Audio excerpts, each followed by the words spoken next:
apresidenti athu ndi achiwiri awo, nduna, mafumu athu, akuluakulu onse amene amatumikira inu mzimu ndi muchoonadi. Zikomo chifukwa mwatiyanjanitsa pamodzi ndi anzathu mu mpingo wanu, mwa ekleziya wanu, mmene timaleredwa mwa chisomo chanu. Pamodzi ndi madalitso anu onse Ambuye, tipatseninso mtima wokonda kuyamikira inu nthawi zonse, mwa Yesu Khristu Ambuye ndi mpulumutsi wathu. Amen.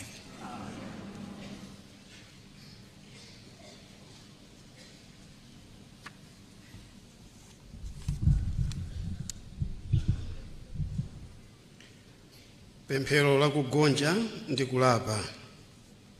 Tchimo lilibe mwini wake, ndipo aliyense wa ife timachimwa ndithu. Ndi chifukwa chake mmene tili nkupemphera, tena aliyense wa ife adziyang'ane kuti mmene tili nkuchitiramu sindikuchimwira Mulungu kodi kapena kuchimwira munthu mnzanga. Tipemphere. Tikulemekezani Mulungu amene mmapatsa ana anu zokoma ndi zabwino, amene mmayembekezera kuti ana anu akupatseni ulemu ndi matamando. Tikukupepesani chifukwa takuyiwalani ndi kusakulemekezani pakudzilengera tokha milungu, milungu ya chuma, milungu ya kutchuka, milungu ya maudindo. Tapembedza izi ndi kuyiwala inu. Ambuye mutikhululukire. Munatipatsa dziko labwino la mkaka ndi uchi, mmene zonse zinalimo ndipo zilimo, koma tasokoneza ndi kusosola ndi kuliwononga dziko labwinoli. Tikupemphana Ambuye kuti mutikhululukire. Malawi wabwino wa anthu anzeru ndi aulemu wawo, tayiwala izi ndipo tanyozana, tanenana zoyipa ndi mabodza, talephera kufunirana zabwino, tadzikonda ndi kupangisa ena kumva kuwawa ingakhale kufa kumene. Ambuye mutikhululukire. Takonda kuba, katangale ndi ziphuphu zomwe zisokoneza maziko abwino a dziko lathu, zomwe zitichotsera chikhalidwe chotiyenera ngati Amalawi. Tikonzeni kwatsopano Ambuye, mutikhululukire. Tithandizeni kuona chinyamata athu ngati tsogolo la dziko ndi mpingo. Tithandizeni kuti tisagwiritse ntchito iwo pofuna kukwaniritsa zikhumbitso zathu, koma tapatse zoyenerera zimene zithandizira kukhazikitsa maziko abwino a dziko lathu, pakuagwiritsa iwo pa zikhumbitso zathu zoyipa. Ambuye mutikhululukire. Pakuti ndinu odzaza ndi chifundo komanso mumakhululukira ana anu, ndipo simumakumbukira tikaulula zolakwa zathu moona.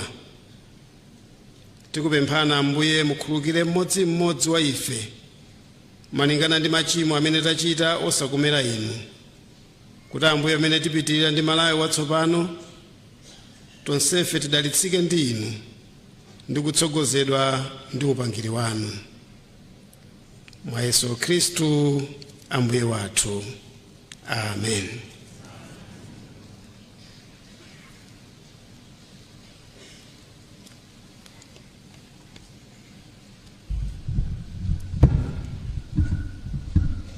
Our first scripture reading today comes from Job chapter 2, verse 8 to 10.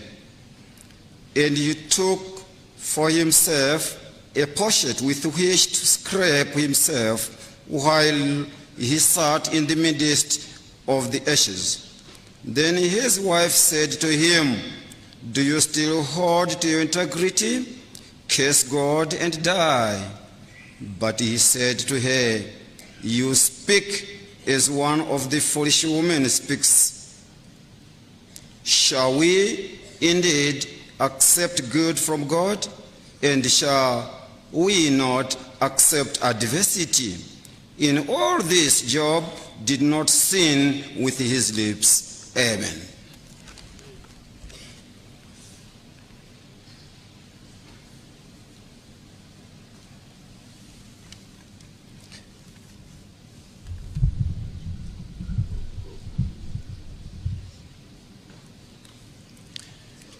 This song by Mitengeri was about the theme that we are following today, united in resilience as we together forge ahead. And they also did mention that regardless of our differences, religious, political, cultural, but we are all Malawians and we really need to be united for one cause. That was the message in that song. Now we have the St. Patrick's Church Catholic Choir 1. They will give us a piece. Ndipo akamaliza a St. Patrick's ndidza kudzutsani Bwana kuti mudzawerenge mawu a Mulungu muchishewa. Koma pakadali pano timve kuimba kuchokera kwa St. Patrick's Catholic Parish Choir 1.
Malemba wathu achiwiri ali kuchokera mkalata ya Paulo imene adalembera ku mpingo wa kwa Roma,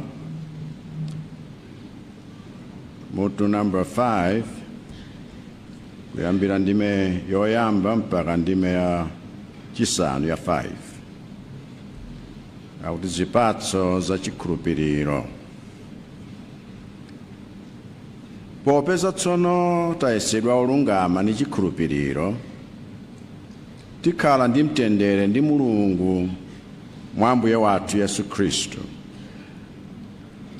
amene ife tikhoza kulowa naye ndi chikhulupiriro mchisomo ichi mmene tili kuyimamo, ndipo tikondwera mchiyembekezo cha ulemerero wa Mulungu. Ndipo si chotero chokha, komanso tikondwera mzisautso, podziwa ife kuti chisautso chichita chipiriro, ndi chipiriro chichita chizolowezi, ndi chizolowezi chichita chiyembekezo,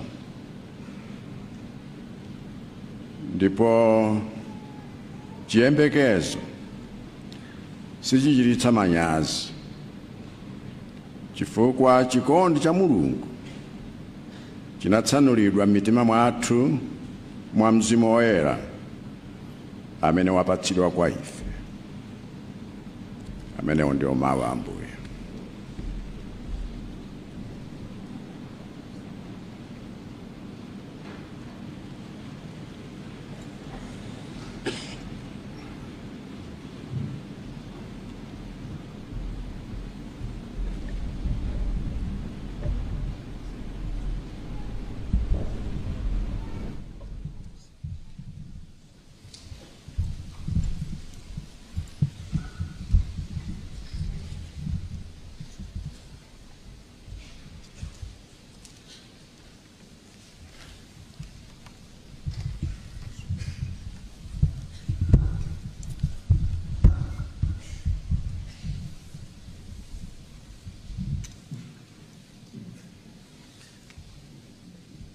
Zikomo kwambiri Bwana President chifukwa cha kuwerengedwa kwa mawu a Mulungu kuchokera mu buku la Aroma chapter number 5 ndime yake ya 3 mpaka na ndime ya 5.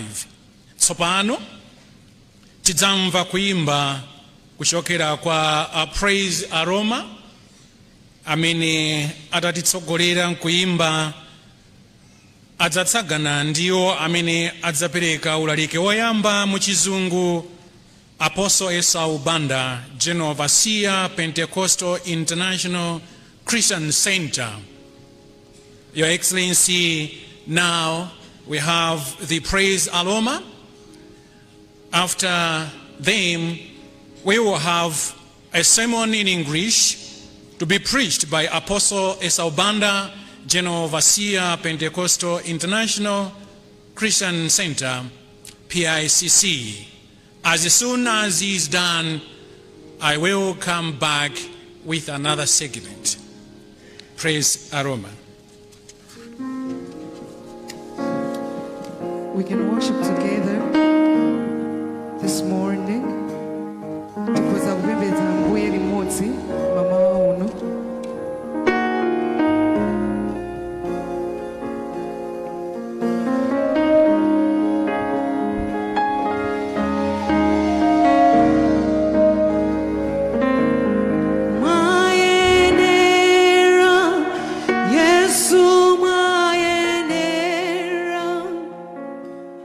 Ule mundi mpamvu zikale kwa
Let us pray.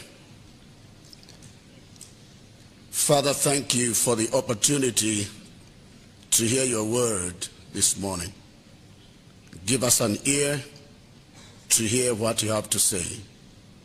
In the name of our Lord Jesus Christ. Amen.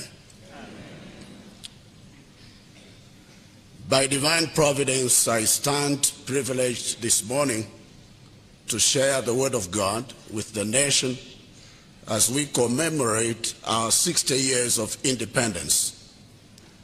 I'm speaking on the subject, United in Resilience, Moving Forward Together. United in Resilience, Moving Forward Together, and our anchor scripture is Romans chapter 5, verses 3 to 5, as read in Chicha by His Excellency, the State President. The Bible says, and not only that, but we also glory in tribulations, knowing that tribulation produces perseverance, and perseverance character, and character hope. Now hope does not disappoint, because the love of God has been poured out in our hearts by the Holy Spirit who was given to us. I would like to start my preaching this morning by joining everyone in thanking God for granting us peace and harmony as a nation over the past 60 years. I believe, brothers and sisters, that we also need to thank God for predetermining that we would live and be part of this nation at such a time as this. In Acts chapter 17, verse number 6, Acts 17 and verse number 6, the Bible says, "And he has made from one man every nation of men to dwell on earth, and has determined their pre-appointed times and the boundaries of their dwellings."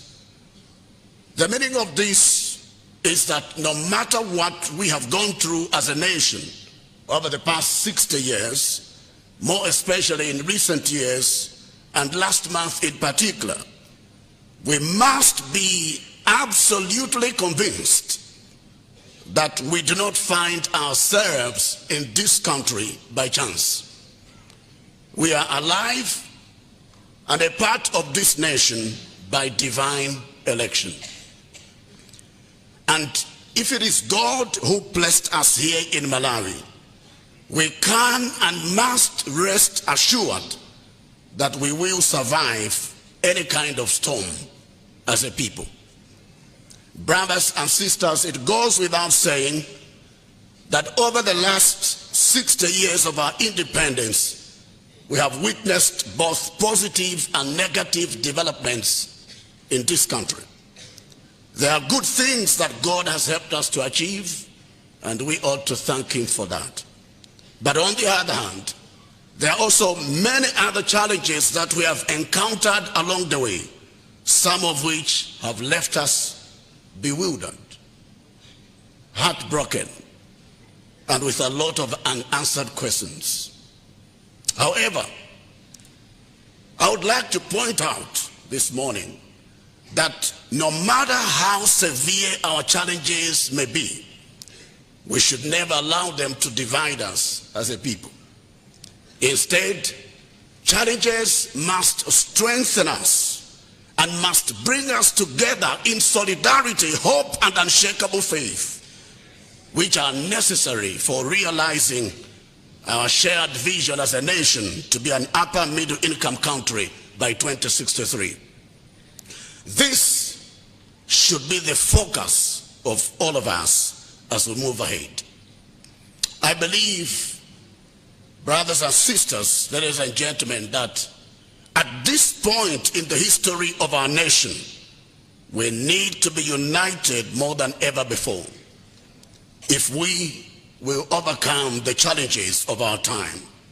We must all embrace unity and a collective resolve to underpin efforts to transform our nation for the better.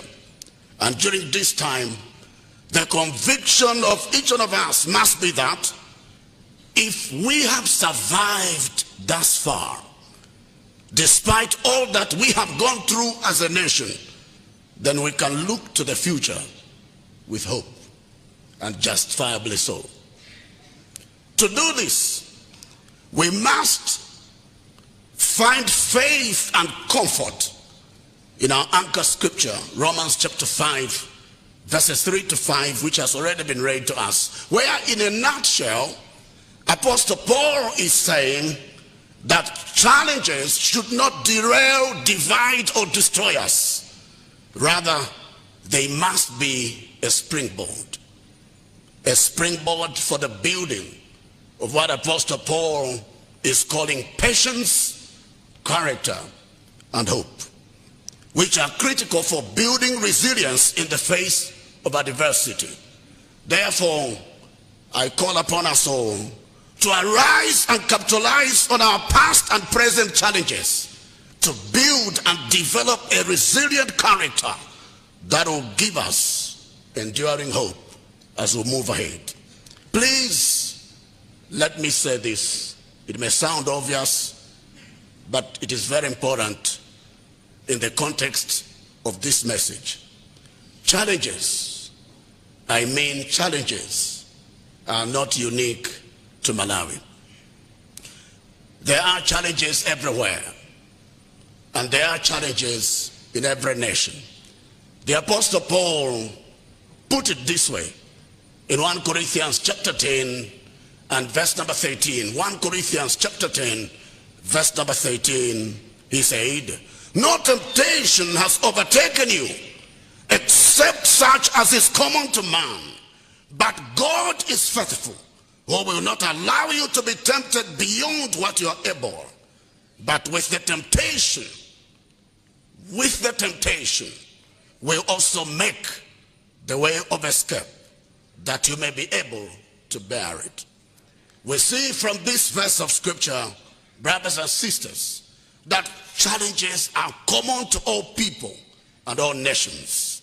Challenges are everywhere. However, what matters is what we learn from them and the opportunities we derive from those challenges. God's word is challenging us on this special day today that we need to see our struggles, our challenges as opportunities. Opportunities to unite, opportunities to build resilience, and opportunities to hope. To hope for a better tomorrow. A better tomorrow for ourselves, a better tomorrow for our families, and most importantly, a better tomorrow for our beloved country. If you read the book of Nehemiah, you'll find out that the nation of Israel experienced several national challenges and tragedies, to the extent that they were forced into exile and their country was dilapidated. However, in the process of time, the people united as one man under the leadership of Nehemiah, Ezra, and others. The leaders and the people saw their distress, their ruins, and their struggles as opportunities to build again. To build again. The people did not let their challenges discourage or divide them. Instead, they used their challenges to strengthen themselves in God and took a decisive action to arise and build their nation again. In Nehemiah chapter 2 and verse number 17, Nehemiah chapter 2, verse number 17, the Bible says, and listen to this, "Come and let us build the wall of Jerusalem, that we may no longer be a reproach." And within 52 days, they managed to rebuild the broken walls and the burnt guts of Jerusalem. This, brothers and sisters, ladies and gentlemen, I believe is the kind of resilience, the kind of resolve, and the kind of unity we need as a people if we are to forge ahead. Let us unite in this shared conviction that it is possible to develop this country to enviable levels and dimensions never seen before. Never seen before. As I conclude, I don't intend to be long. Let me say this again, that no matter our challenges, let us unite in resilience and move forward together. Our national anthem says so. Our Malawi 2063 agenda says so. And most importantly, God also says so. Let us be a united nation. Let us be a truly God-fearing people. Let us rise above corruption. Let us rise above nepotism and tribalism. Let us rise above our political differences. And let us rise above our religious differences. For what purpose? For what purpose? To build our nation, to build our country, to build Mother Malawi.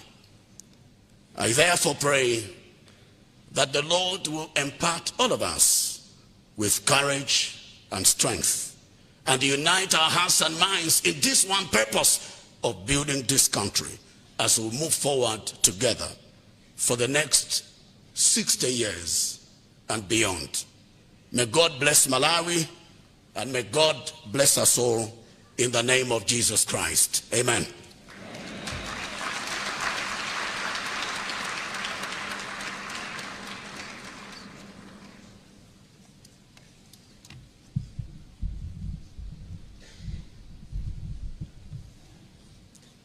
Ameneo anali abusa Esaubanda, amene amatumikira kuja ku Pentecostal International Christian Center ngati overseer.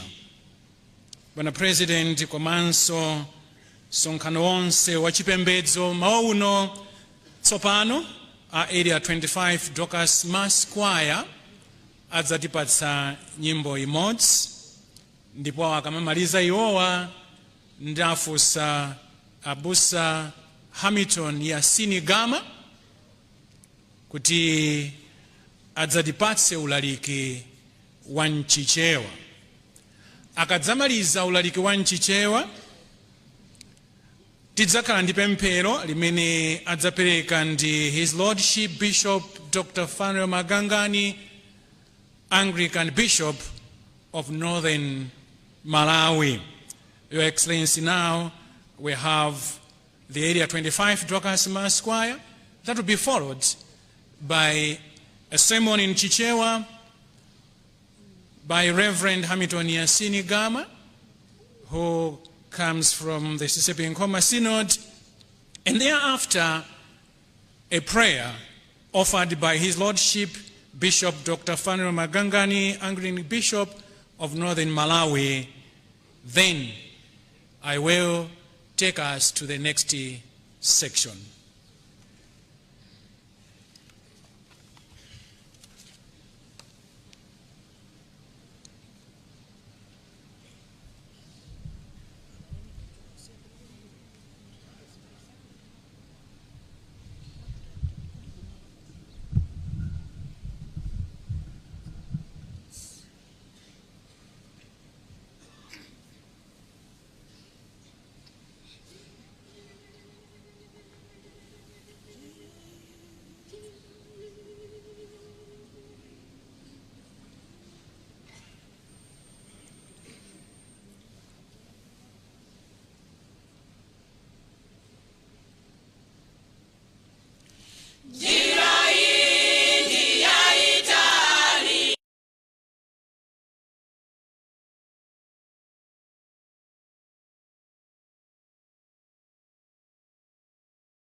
tuyonse. Mene ife tikulira ndizisoni zanzikoli, Yesu adzapukuta misozi yathu yonse. Kudzakhala chimwemwe, kudzakhala chimwemwe, mawa chimwemwe, kudzakhala chimwemwe, kudzakhala chimwemwe, kudzakhala chimwemwe, mawa chimwemwe, kudzakhala chimwemwe. Mene Yesu akubwera kudzatenga anthu ake, kukanawo kumwamba kulibe malirowo. Mene Yesu akubwera kudzatenga anthu ake, kukanawo kumwamba kulibe malirowo. Kudzakhala chimwemwe, kudzakhala chimwemwe, mawa chimwemwe, kudzakhala chimwemwe, kudzakhala chimwemwe, kudzakhala chimwemwe, mawa chimwemwe, kudzakhala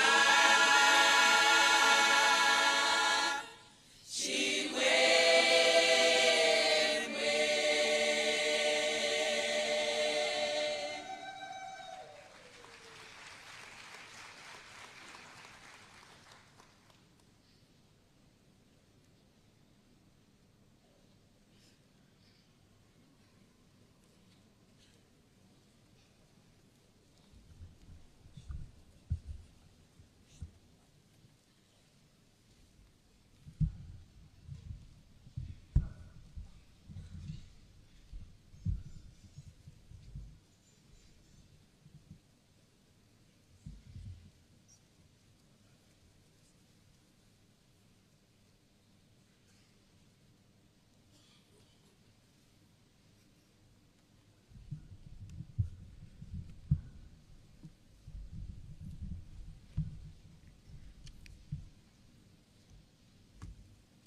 tiye tipemphere tikupitirizabe Mulungu kukuyamikani ndi mitima yathu yovomereza kuti palibenso Mulungu wina koma inu nokha. Ngati dziko la Malawi tikuvomereza za ukulu wanu ndi mphamvu zanu ndi zimene inu mumachita mu ulamuliro wanu. Mulungu mutsilemekezeka.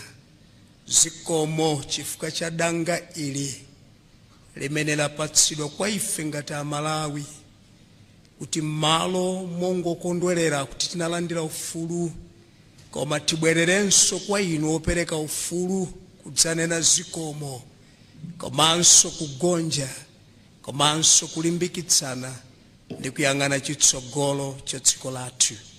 Mulole ndime iyi chikhale chida chotilimbikitsa ngati Amalawi, kutilumikiza pamodzi, komanso kupita chitsogolo. Mu dzina la Yesu tapemphera, amen. Mulole okondedwa, popeza ndime ija inawerengedwa mchingerezi kuti ndiwerengenso mchichewa. Yobu chapter number 2 verse 8 kulekeza 10 pamene anatiwerengera mchingerezi. Mulungu akunena kuti ndipo anadzitengera phale kudzikanda nalo nakhala pansi m'mapulusa. Pamene mkazi wace ananena naye, kodi uwumirira kukhala wangwiro, chitira Mulungu mwano ufe. Koma ananena naye, ulankhula monga amalankhula akazi opusa. Tidzalandira zokoma kwa Mulungu kodi osalandiranso zoyipa. Pa ichi chonse Yobu sanachimwa ndi milomo yake. Mulungu adalitse kuwerenga kwa mawu ake, ndipo ndi odala anthu amene amamva mawu komanso kumachita mawuwo. Amen. Funso nkumati chifukwa chani lero munyengo ngati iyi tikugwiritsa ntchito buku la Yobu? Funso nkumati pali kulumikizana kotani pakati pa nkhani ya Yobu ndi mutu umene tikutsatira monga dziko pa chikumbukiro cha ufulu lero lino, kuyenda limodzi. Okondedwa, tikulondola nkhani ya Yobu chifukwa anakhalabe wangwiro munyengo zimene ochepa pa dziko lapansi amakwanitsa kuyendabe ndi kupita chitsogolo limodzi, monga wanthu, banja, mudzi, mpingo kapena dziko.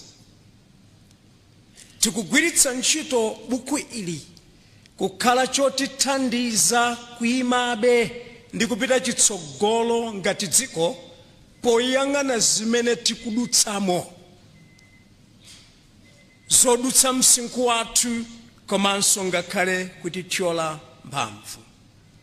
Mutamvetsera okondedwa, buku lonse la Yobu lagona pa zinthu zitatu zikuluzikulu zimene dziko lapansi limapereka ulemu kwa munthu ameneyo. Choyamba, pamene chuma chake chonse ndi wana wake 10 anafa tsiku limodzi.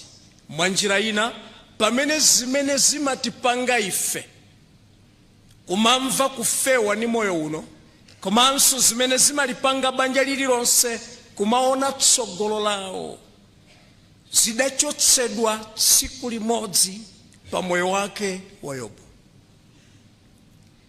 Koma zitachotsedwa tsiku limodzi pa moyo wa Yobu, Yobu anayimabe poyera. Bible kuti nalambira Mulungu ndi kunena ndithu aliyesa kumva nanena kuti ndinatuluka m'mimba ya mayi wanga wamaliseche ndidzabwerera.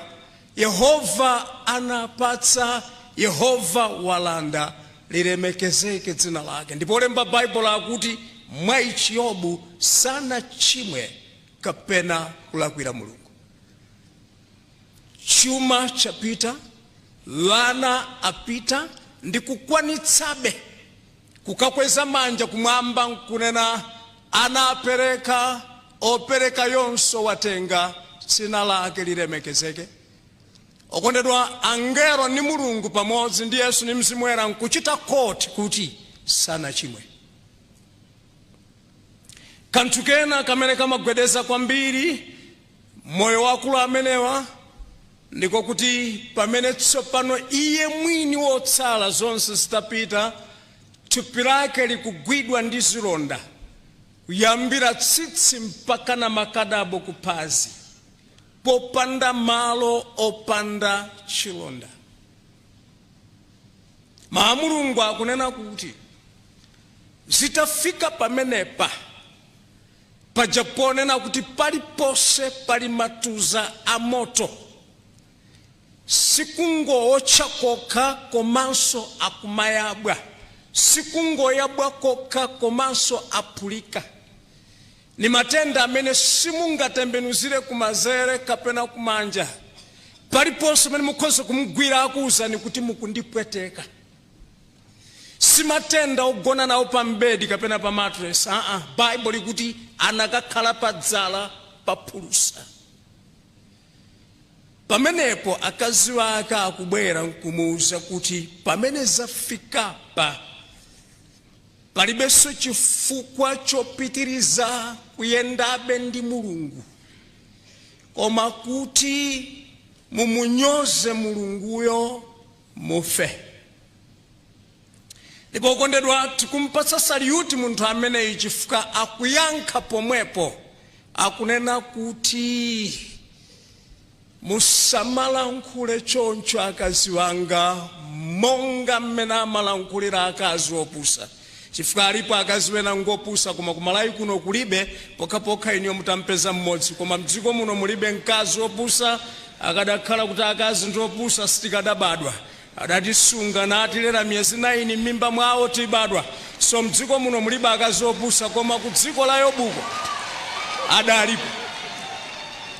Ndi akuti musamayankhule monga mmene amayankhulira akazi opusa. Kuyankhula kwa munthu olungama, chifukwa statement inatuluka kale mkamwa mwa munthu opusa, anali pomwepo akanatha kungonena kuti that's stupid, koma adati osamayankhula monga akazi opusa. Kodi tidzalandira zabwino zokhazokha kuchokera kwa Mulungu, osalandira zoyipa? Kodi tidzalandira zabwino zokhazokha? Kodi kuyambira January 1 mpaka na December 31 zinthu zizingokhala zabwino, osalandirako zoyipa? Akubwerezanso akuti ndi mawu awa milomo yake ya Yobu sina chimwere Mulungu. Zimenezi zikukwanira kuti tikhoza kulondola moyo wakulu amenewa, chifukwa ndi munthu amene akutulutsa ma statement odabwitsa mu nthawi imene wanthu sakwanitsa kuima. Yobu adayima. Koma chinsisi nchiyani? Chinsisi atipatsa kale pa Yobu chapter number 1 verse 1 mpaka na 5, pamene akutiuza kuti akulu yawa ayobuwa, number 1 akuti anali munthu wangwiro. Ungwiro wochokera mkati mwake, integrity. Munthu wina pomasulira mawu awo ti integrity adanena kuti integrity is to remain who you are in secret places and even in public. Moyo wake wankati umene amakhala pamaso pa wanthu ngakhalenso kuseri. Ndicho chinsisi cha akulu amenewa, analangwiro mkati mwawo. Number 2 akunena kuti anali woongoka m'mayendedwe ake. Yobu anali woongoka m'mayendedwe ake. Okondedwa, akati oongoka, steadfast, upright, tikhoza kunena kuti uyu ni munthu amene kumwamba sikumavutika kumupeza angakhala atakhala mu mdima. Bible likunena kuti iyeyo anali munthu opewa tchimo. Mwa njira ina, munthu amene kuchimwa samakuyika mu gulu la ngozi, chifukwa tchimo iyeyo amalidziwa lisanachitike. Ndi chifukwa chake amapereka sembe ngakhale wana wake asadalakwe. Yobu chapter 1 verse number 5. Chifukwa alipo anthu ena amene uchimwa adawika mgulu la ngozi mpaka amanoti zango chitika mwa ngozi. Yobu ayi amalidziwa tchimo lisadachitike. Ndipo mchapter 1 momwemo akunena kuti iyeyo anali munthu opa Mulungu. Mumvetsere okondedwa, kuopa Mulungu si kuopa Gehena ayi, koma kuopa chimene chidzampititse munthu ku Gehena. Ndiye moyo umene amakhala Yobu. Ndipo Bible likunena kuti adadalitsika akulu amenewa ndi wana 10, anyamata 7, atsikana 3. Adabereka ndi mayi mmodzi, osati mwana aliyense bambo wake, koma mayi mmodzi, wana 10. Bible likunena kuti anali ndi chuma chochuluka chimene sitingathe chifotokozera muno. Nkhosa 7,000, ngamira 3,000, ng'ombe 1,000, abulu 500. Ndiko kuti anali wa business okhazikika, chifukwa mukagugula lero mtengo wa ngamira kumaiko aluya muchuma chakuno ku Malawi ili pa 170 million Malawi kwacha ngamira imodzi. Mukapanga times 3,000 mupeza 5.1 billion kuchokera ku ngamira zokha. Koma munthu amene anali ndi mkazi mmodzi ndi wana 10, nakhalanso ni moyo omamuopa Mulungu wake. Muramvetsera okondedwa, tidandaulirane ngati Amalawi kunena kuti ndikosavuta munthu kutchedwa Mkhristu, koma ndikovuta kukhala moyo ogwirizana ndi chimene Chikhristu chimatanthauza. Ndikosavuta. Tivomereze kuti Malawi ndi dziko la maiko otchedwa opa Mulungu, koma motsitsa ndi moopa Mulungu. Tivomerezenso kuti ambiri khalidwe lathu limaonetsabe kuti tili kutali ndi mulunguyo. Tivomereze kuti kukula kwa uchimo pakati pathu ngati Amalawi kumatsutsana kwathunthu ndi chimene timavomereza kuti ndife dziko lopa Mulungu. Pamene tikunena kuti ndife dziko lopa Mulungu, tiyeni tionetsetse kuti moyo wangwiro wa umunthu, moyo wangwiro pa banja lathu, moyo wangwiro ku business, moyo wangwiro ku office uonekere mu chilichonse. Tivomereze okondedwa kunena kuti chifukwa chakuti tili kutali ndi Mulungu, zovuta zimene zikutigwera timakhala opanda yankho. Sikuvuta kutukwanana, sikuvuta kunyozana, sikuvuta ngakhalenso kutemberera dziko lathu. Kufikirana pamene mioyo yathu yalumikizika ndi Mulungu, tidzakhala nako kuthekera kwa kutha kuona zinthu zimene munthu wamba samatha kuona. Chimene chinamthandiza Yobu kuyimabe mnyengo zowanga zotere ndi chimene iye anali mkati mwake.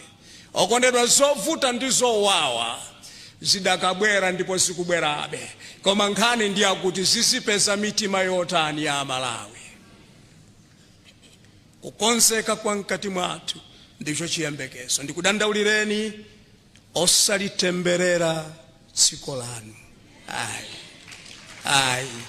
Lidalitseni dziko lanu. Ndamvako ma statement ngati awa, vantu kuima poera nane na Malawi sadzakonzeka, Malawi dziko la tsoka, dziko lino basi ndi choncho, tizingokhala choncho mpaka kale kale. Ndakhala ndikumva anthu namene ndife tichoka muno tisamuka tikakhala kwina.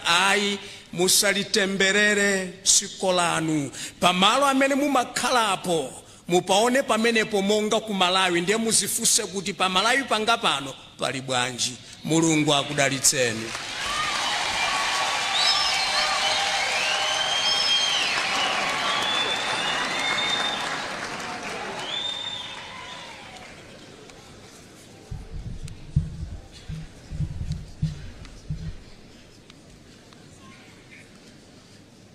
Titamva mawu a Mulungu motilalikira munkamphindi, tipemphe kuti mmodzimmodzi wa ife tikhale nthawi yakuchita reflect mawu aja ndi kupemphera pemphero limene inu mumtima mwanu mungalione kuti nkoyenera kutero, ndipo pambuyo pake tiombera mkota pa mapemphero onse amene mmodzimmodzi wa ife angapemphere. Tipemphere.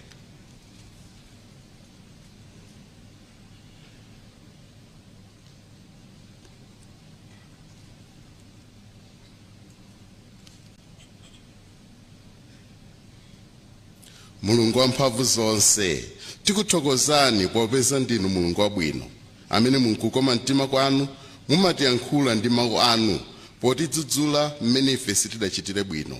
N'chifukwa chache tikukuthokozani lero chifukwa cha mawu onse amene mwatiyankhula kudzera mwa atumiki anu awiri amene ayankhula pakati pathu potithandiza ife ngati dziko kuti tiyendere limodzi mochilimika, podziwa kuti dziko lino ndilo khalo limene ife mudatipatsa kuti tikhalemo. Choncho tikupemphana Ambuye mulitsogolere dziko lino ndi mafuko onse apa dziko lapansi, kuti anthu tikhale oyanjana, tikhale anthu oyendera limodzi, tikhale anthu ofunafuna ndi kulilemekeza dziko limene mudatipatsa kuti likhale lathu, pakutero kuti tikhoza kuchita bwino monga anthu okhala mdzikoli, potenga udindo, poseza udindo umene inu mwatipatsa, kuti tiunyamule udindowu ndi kulikweza dzikoli kuti likhale lopambana. Chifukwa cha mawu anu amene mwayankhula nafe mmodzimmodzi m'dziko lino, mutithandize kuti zonse zimene tingachite zikhale zokomera inu ndi kulemekeza dzina lanu, pamene tikuyendera limodzi mochilimika polimanga dzikoli kuti likhale pa mtendere. Mutitsogolere ndipo zikomo chifukwa cha mawu amene mwatiyankhula mwa Yesu Khristu Ambuye wathu. Amen.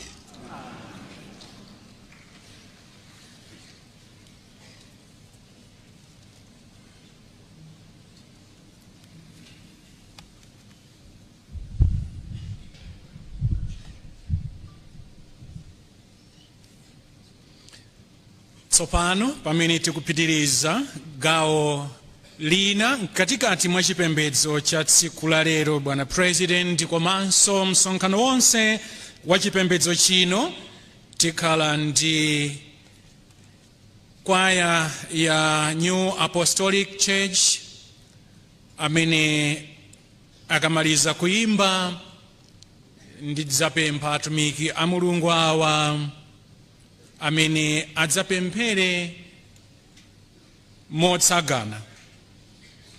Tidzakhala ndi pemphero lopempherera umodzi muno Malawi. Adzapemphere ndi His Lordship Right Reverend Peter Musukuwa, Bishop of the Catholic Diocese of Chikwawa. Amenewa adzapemphera pomalizira. Awiri anzawo ndi tchulewa atapemphera koyamba, popeza akamadzamaliza a bishop adzatifunsa tonse kuti tiyimirire ndi kugwirana manja kusonyeza umodzi pamene adzakhala ali kupemphera. Ndipo amene ati ayambe kupemphera atamaliza kwaya ndi a Pastor Tony Nyirenda, President Seventh Day Adventist Church in Malawi. Akadzayamba iwowa pamene adzapempherera machiritso a dziko lathu la Malawi, komanso kutsutsana ndi imfa zodzipha. Akadzamaliza adzapemphera ndi a Bishop Mary Nkosi, Living Waters Church. Iwo adzapemphera utsogoleri wa dziko lino komanso kayendetsedwe kabwino ka dziko.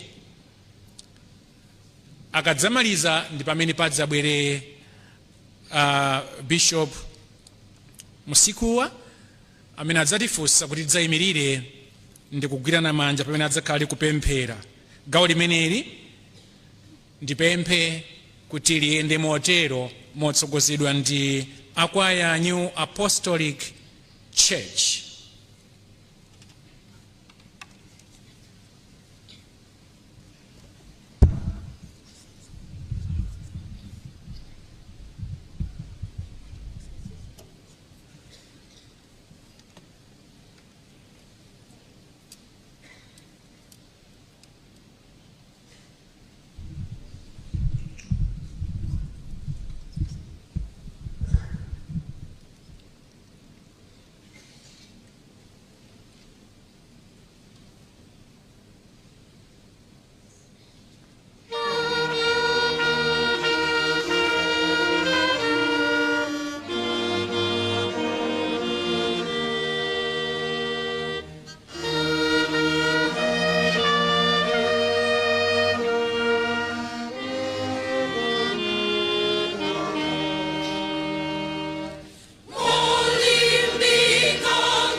Tipemphere. Yehova Mulungu wathu, mudzina la Yesu Kristu, tikubwera pamaso panu modzichepetsa. Tikupemphera Mulungu wamkulukulu kuti muchiritse mitima yosweka ya mtundu wa anthu anu a Malawi, omwe alira kwambiri, omwe asweka mtima kwambiri. Ndinu Mulungu amene mmatichiritsa, muchiritse mitima yosweka. Tikupemphera mutonthoze mitima ya anthu anu a Malawi. Mulungu wathu, alira anthu anu pakwana. Tichitireni chifundo ndi kutikomera mtima. Mulimbikitse anthu anu. Tikupemphera Mulungu chifukwa cha kusweka mtima ndi kutaya mtima kwa anthu anu. Takhala tikumva ife ndi kuwerenga zambiri ena ndi achinyamata amene akudzipha okha ndi kudziononga okha iweni chifukwa chosaona tsogolo. Tikupemphera Mulungu mulimbikitse anthu anu ndi kuwatonthoza ndi kuzindikiritsa tonse kuti inu Mulungu amene masintha nyengo kuchotsa mdima kubweretsa masana, muli limodzi ndi anthu anu kuchotsa nkhawa. Tikupemphera Mulungu chifukwa cha anthu anu tsono amene agwa mphwayi kutaya mtima ndi kudziderera okha, kuona ngati palibenso chimene angachite. Koma sinu Mulungu nanga amene mudati usaope chifukwa ndili pamodzi ndi iwe. Ndinu nomwe Yehova amene munati yang'anani kwa ine.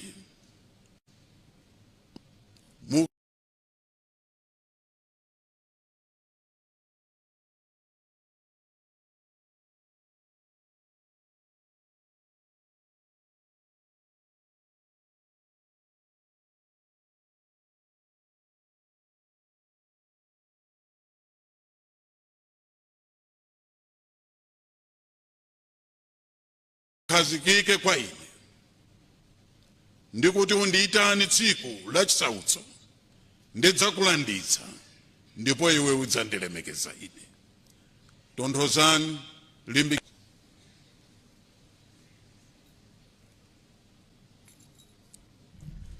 Tikupitirira Yehova Mulungu wamakamu kuima paguwa lino mama uno kupembedzera atumiki anu iwo amene mwayika kuti akhale atsogoleri, pakuti mawu anu atitsimikizira ku buku la 1 Timoteyo chapter 2 kuti koyenera kuti tipempherere ndi chiyamiko anthu amene mwayika m'maudindo kuti zinthu ziziyenda bwino komanso mukhale mtendere mu dziko.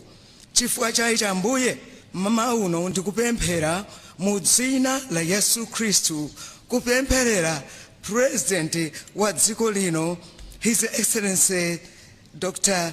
Lazarus Chakwera and the First Lady. Tikupempherera a Vice President Right Honorable Dr. Usi ndi banja lawo. Tikupempherera mauna Ambuye a Speaker nyumba ya malamulo, komanso tikupempherera His Lordship Justice Mzikamanja amene amatsogolera onse amakoti. Tikupemphereranso mauna Ambuye a Inspector General a Police Mai Yolamu, komanso ngakhalenso otsogolera ame komanda ku MDF. Inde Yehova Mulungu wanga, tikupemphereranso mauno a SPC amene amayang'anira monga Secretary to the President and Cabinet ndi onse a Parliament. Ambuye tikupempherera maudindo osiyanasiyana amene akutsogolera mabungwe aboma ngakhalenso amene asala boma. Mauna Ambuye tikupitiriza kupemphera ma Paramount onse amene mdziko lino amene angene mafumu osiyanasiyana inde ngakhalenso mameya a mizinda inayi tikuwayika m'maso pano Ambuye mu dzina la Yesu Khristu. Ndi pemphero lathu ndi pembedzero lathu m'mawu Ambuye Yesu kuti iwo onse kuyambira president a dziko lino mudzatsogolera mchisomo munzeru ndi mchidziwitso koposa muapatse Yehova Mulungu wanga ulemerero wanu ukhale pa iwo, muapatse nzeru luntha komanso muapatse moyo wathanzi mu dzina la Yesu Khristu mwana wa Mulungu. Tikuyamikani tikuthokozani chifukwa inu munanena Ambuye Mulungu wanga kuti kapempha mumapereka ngakhale nzeru mwanena kuti mukafuna nzeru funsani ndidzakupatsani. Kotero tikupemphera Ambuye koposa kuti mupangitse dziko la Malawi kuzindikira kufunika kwa kutukulira atumiki athu, kutukulira atsogoleri athu kudzanja lanu ndi kuwapembedzera, pakuti ichi ndiye chimene chimakondweretsani inu Ambuye, kuti pamene tapembedzera mumakhala mtendere mdziko, mumayenda chilungamo mudziko mu dzina la Yesu Khristu mwana wa Mulungu. Tikupemphera mabuku ena onse amene akutsogoledwa ndi anthu osiyanasiyana kuti Mulungu Mzimu Woyera khali nawo nthawi zonse, mukhale mtsogolo ndi kuwalondolera njira zoyenera kuyenda mwa chilungamo chanu, ndipo chifundo mtendere zizikhala ndiwo nthawi zonse. Kwa inu kukhale ulemu matamando mu nthawi za nthawi mu dzina la Yesu Khristu. Mukuze malire awo, mukuze mahema awo, kuti Mulungu mudzapatsa iwo zowayenereza zakuyendetsa dziko lino mu dzina la Yesu Khristu. Monga inu wamkulu woyamba Mulungu mmodzi mwa atatu, inu amene muli mbusa wamkulu mukhale mtsogoleri powatsogolera president athu ndi ena onse mdziko lino mu dzina la Yesu Khristu mwana wa Mulungu tapemphera, amen.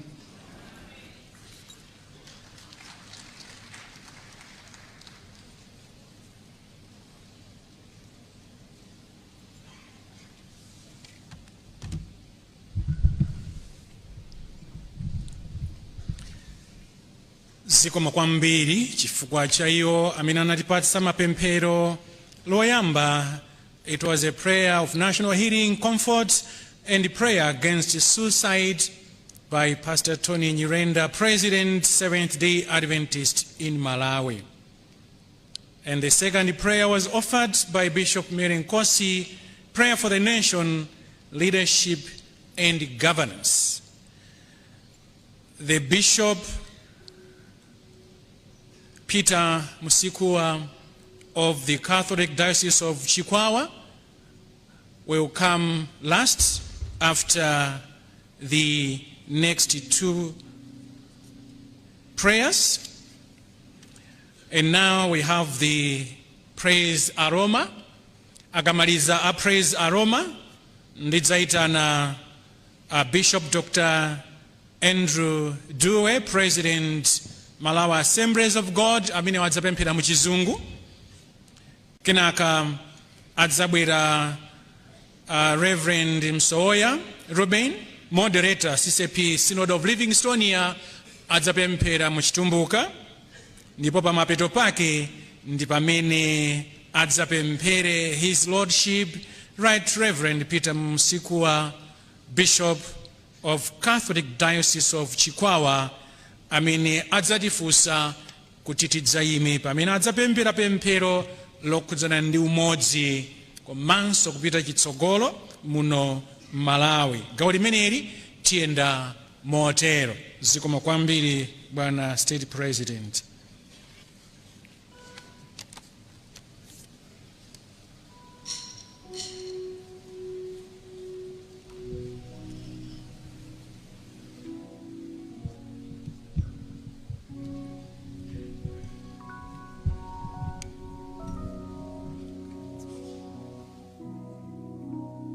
Lemekeza Yehova, moyo wanga ndizonse zankati mwanga, zimulemekeze. Lemekeza Yehova, moyo wanga ndizonse zankati mwanga, zimulemekeze. Lemekeza Yehova. Simulemekeze, lemekeza, lemekeza. Simulemekeze, oh diamene, diamene. Amachirita soma tenda ako, oh diamene. Kululu, machimo ako, akutiliza mso, matenda ako, mambo yalieka, aliekayo, aliekayo, wini, mambo yalieka, aliekayo, aliekayeka, wini, manja, manja, tungululu.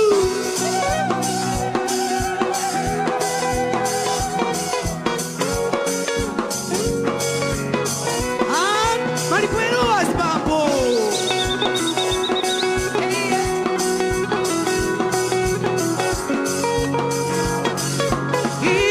Iwelemekeza, Yehova, tisonse, sankatimanga.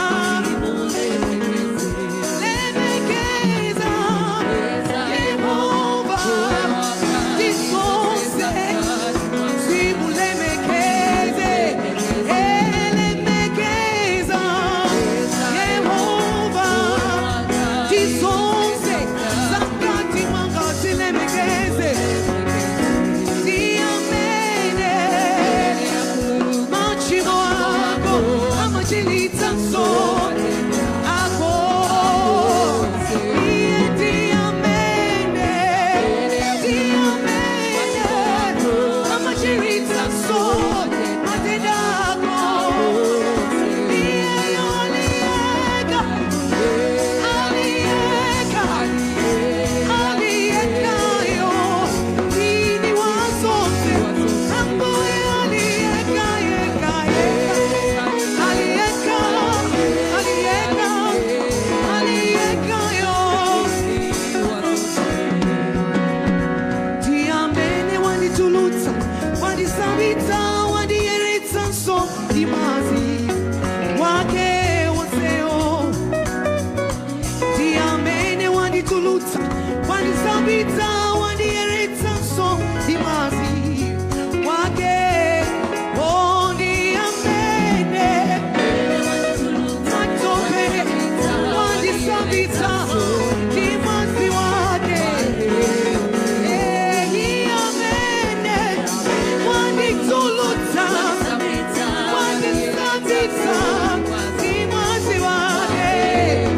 Amboye alieka, alieka, kulibe wina. Amboye alieka, amboye alieka, yeka yeka, pakana wachifumu alieka, Yehova alieka, alieka, alieka, yo, alieka, amboye alieka, alieka, wini wasonse.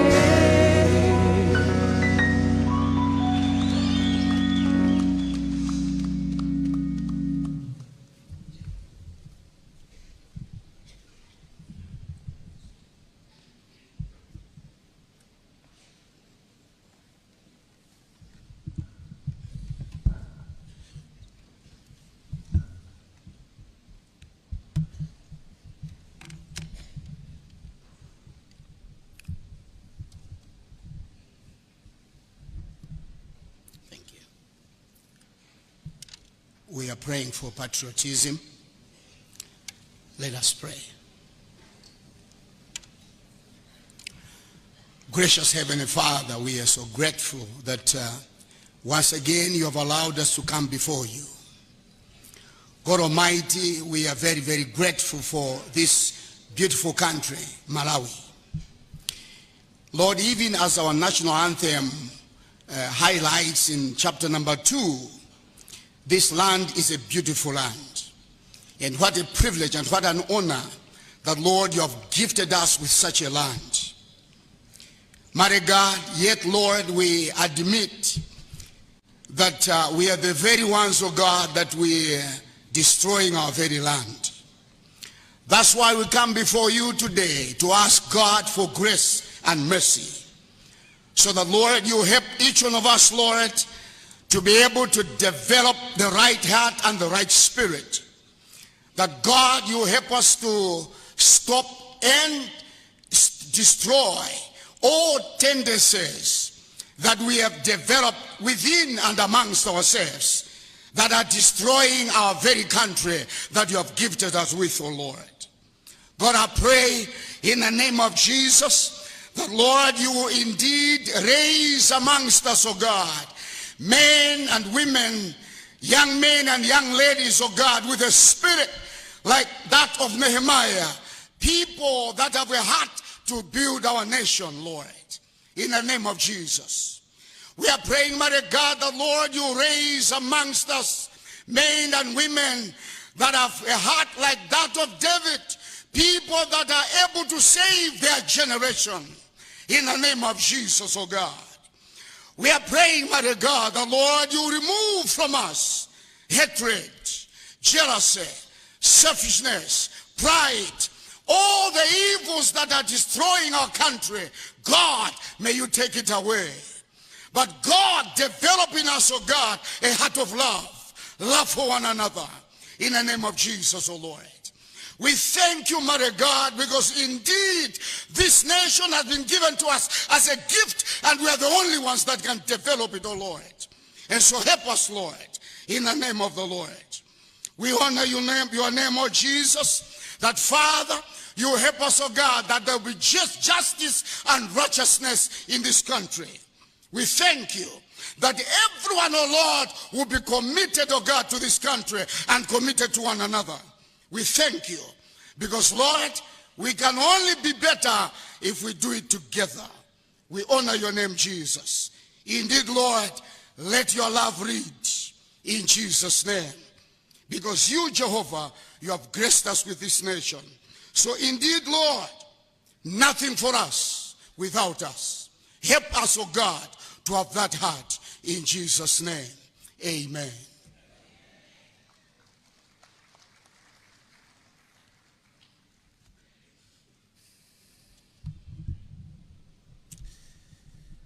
Tirombe. Yehova chiuta warusungu tikwiza pamaso pinu kupempha chigokero pa vyose ivyo tatondeka ngambi na Malawi. Timongani Yehova chifukwa chakuti ndisevene Malawi. Timongani Yehova chifukwa cha nyanja iwemi, nthaka iwemi, mironga iwemi, mitundu ya kutemwana iyo tinayo mcharo cha Malawi. Timongani chifukwa cha warongozi wetu. Nanga tende mvisuzgo ngani miriri kusefukira kwa maji, njara na mvitima uo tikuonga ifachuta mpangana kuti mmenge pamoza nasi. Yehova tavuka na ukavu. Tavuka Yehova na umoyo wa kupempha uo kutizgora kutiwe panje bachimuhoyere. Mukuyoya Yehova mmazgo inu kuti paratampulikirani mukumanya kunjirirapo pasuzgo za mcharo chitu. Muzina la Yesu Kristu mazgo inu kwa Filipi 4 verse number 13 mukuti tingachitaka likose akukuti kukhumba chifukwa tinkhongono zithu zofuma kwa imwe Yesu Kristu.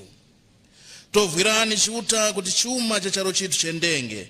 Tovwirani chiuta kuti tiwe wanthu akulimbikira pa ntchito, tiwe wanthu akukolerana, tiwe wanthu akutewetera pamoza kuti tukule charo chitu. Yehova tovwirani.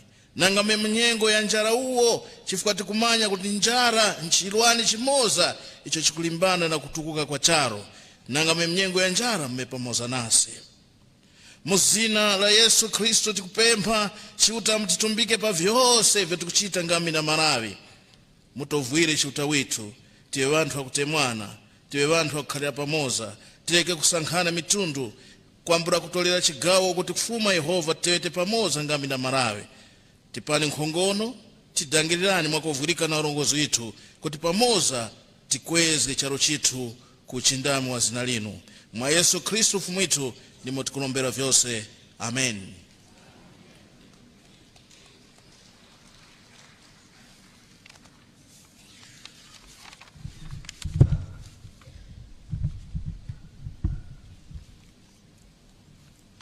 Papemphero iri tonse tizayimirira ndikugwirana manja kusimikiza ndikuvomera udindo wathu umene Mulungu atipatsa, udindo wakuti tikhale amodzi, tikhale anthu ochilimika, tiyende limodzi kupita msogolo angakhale pakati pa ziphinjo zosiyanasiyana. Tipemphere.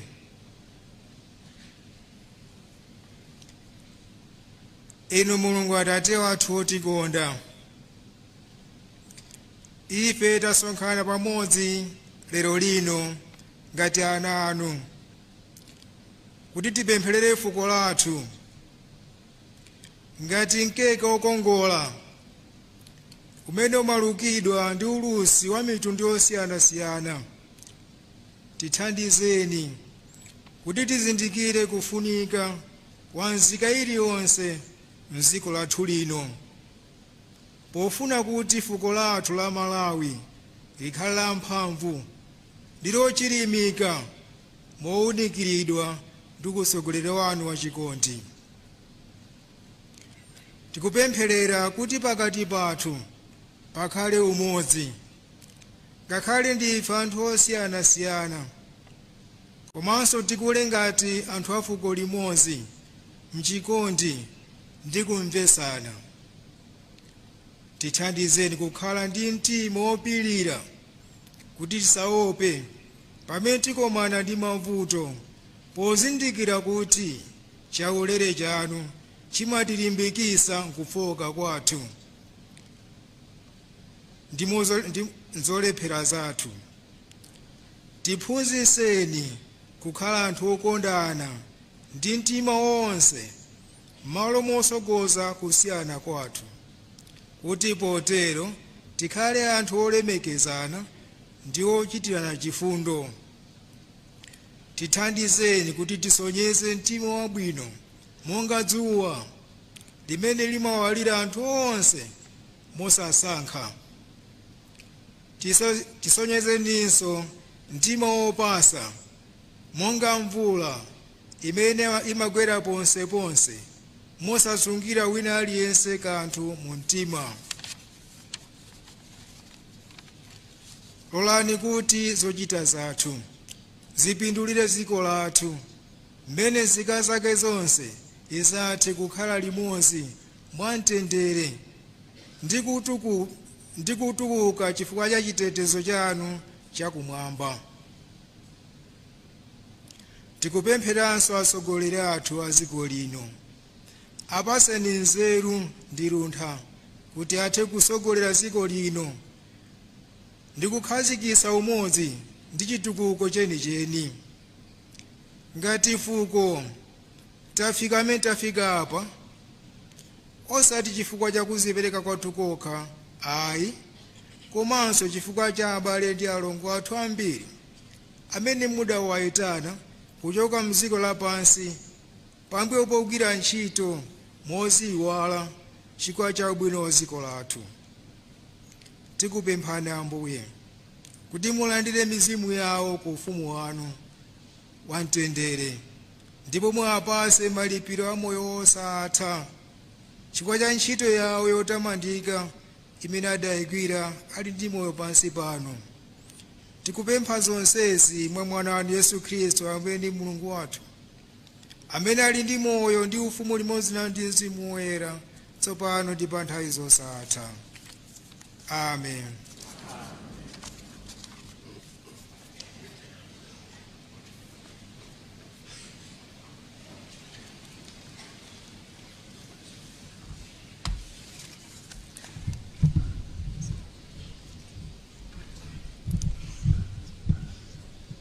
Zikomo kwambiri chifukwa cha mapemphero onse amene aperekedwa. The last prayer was the prayer for unity, resilience, and the coexistence. And that's why we all stood up, holding hands, showing our unity. Now, we have another section which will be led by our colleagues, the Muslim. We have Qasida by Muslim Women Association, and then will be followed by an Islamic exhortation by Amir Sheikh Jafar Kawinga, the interim vice chairperson, Kadria Muslim Association of Malawi, and then a prayer. In Islam, we call it Islamic supplication by Sheikh Omar Kachirenga, executive member, Muslim Association of Malawi.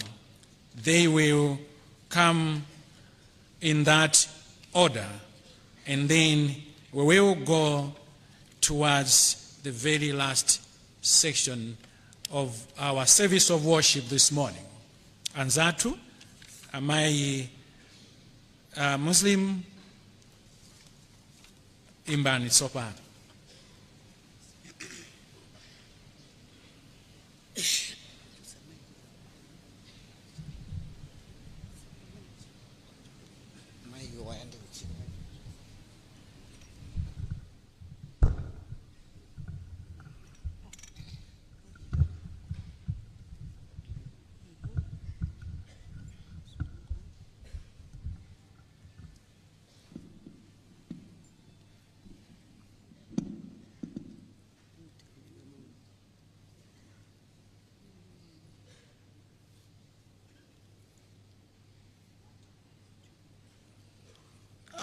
Titi amike mulungu abale wachifundo ti amike mulungu inde wachifundo yo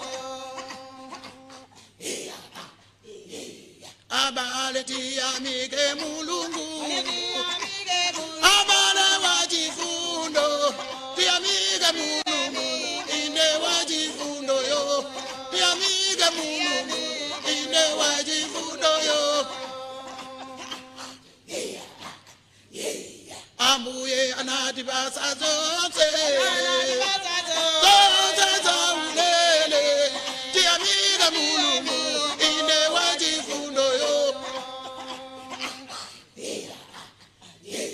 ambuye anati basa manja manja waulele ti amike mulungu inde wachifundo yo ti amike mulungu inde wachifundo yo ti amike mulungu inde wachifundo yo ambuye anati basa miendo miendo yu ya ulele kuyenda ti kuyenda kwa ulele ti amike mulungu inu wachifundo yo ambuye anati basa maso maso wa ulele kuona ti kuona kwa ulele ti amike mulungu ali wachifundo yo ti amike mulungu ali wachifundo yo ti amike mulungu ali wachifundo yo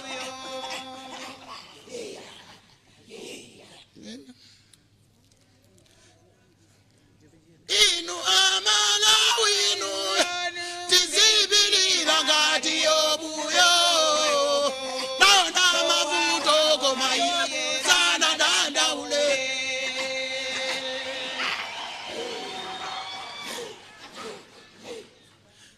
inu Malawi inu tizibilira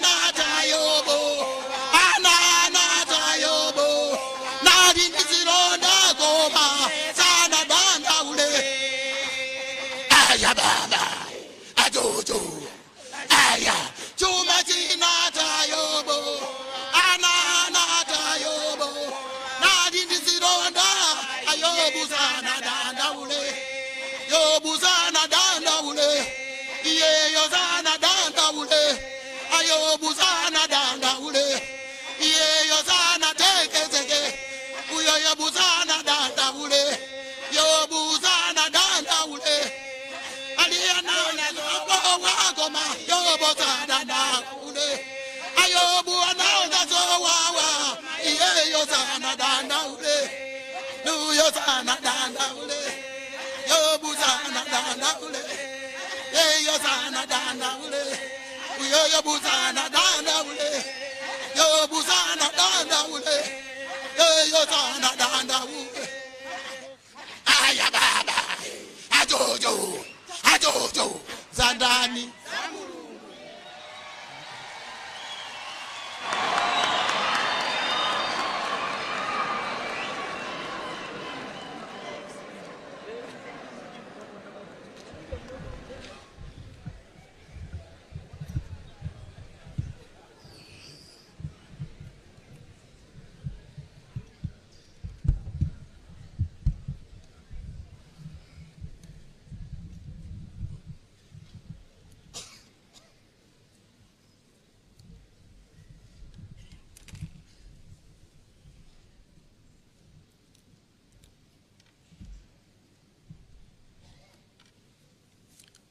Assalamu alaikum wa rahmatullahi ta'ala wa barakatuh.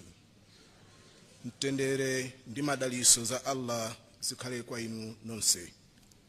Your Excellency, utenga umene tigawane mawauno pamutu wa kukhala nthumwi yoyitanira ndi kulimbikitsa zabwino komanso kulesana zoyipa. A'udhu billahi minash shaitani rajim. Bismillahir rahmanir rahim.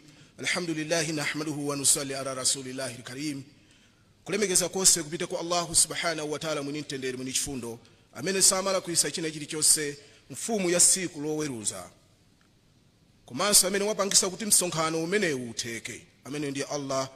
Madaliso ndi mtendere zipite kwa aneneri wonse amene anabwera kudzafalitsa uthenga wa Allah komanso madaliso apite kwa mtumiki womaliza Muhammadin sallallahu alaihi wasallam ndiye na wonse amene anasunga chipembedzo cha Allah.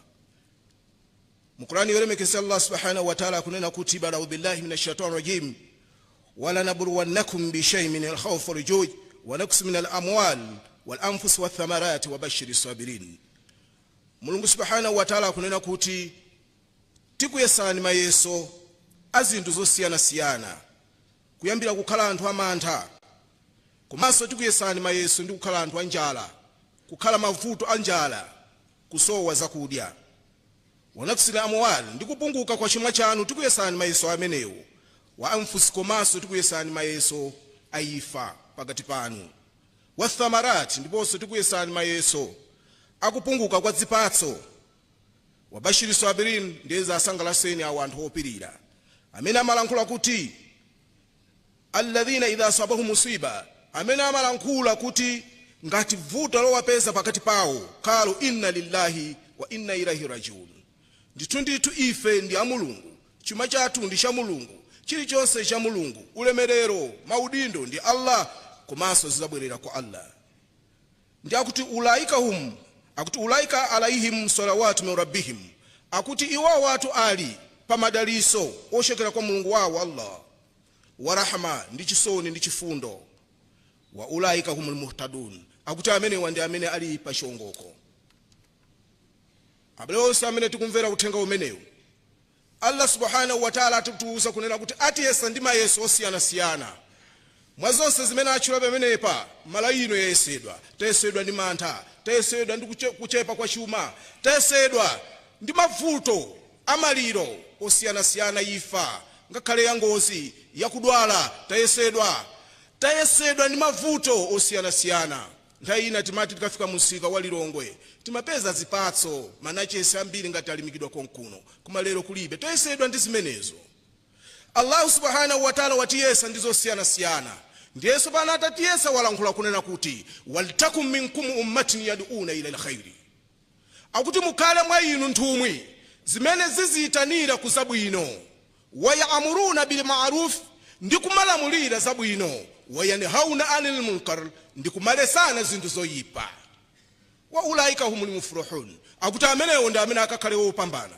Ife tonse titazifunsa Malawi kuti tili pati, titatha zaka 60 tikulamulirana zinthu zabwino, pakachitika mavuto anjala tikumalamulirana zinthu zabwino, pakachitika ifa pakati pathu tikumalamulirana zabwino, kapena kuphunzitsana zabwino ndi kumauzana nkhani zopirira ndi tithondozana mwabwino. Kodi pakachitika mavuto amenewa tikumalesana zinthu zonena kuti tipite patsogolo, titakuona kuti pafupi 99% ya Malawi muno tonse takundika kumafalisa mabodza, kuchokera kwa mipingo azipembedzo, kwa ndale, kwa anthu a media awa akuti omenyera maufulu. Aliyense ngakhale mmene tili muno ali bize pa phone kutumiza mauthenga onama. Tipita bwanji patsogolo pamene vuto libwera tikulozana chala, kuseberana maufiti, tikachitikiridwa maliro pakati pathu tikulozana zala nkuonongerana mbiri. Tikupita kuti Malawi wayamuruna bil ma'ruf, lamulirani zabwino ndi kulesana zoyipa. Zoyipa zake ndi zimenezo kuti timanga Malawi, kuti tiyende pamodzi kupita chitsogolo, tilamulirani zinthu zabwino.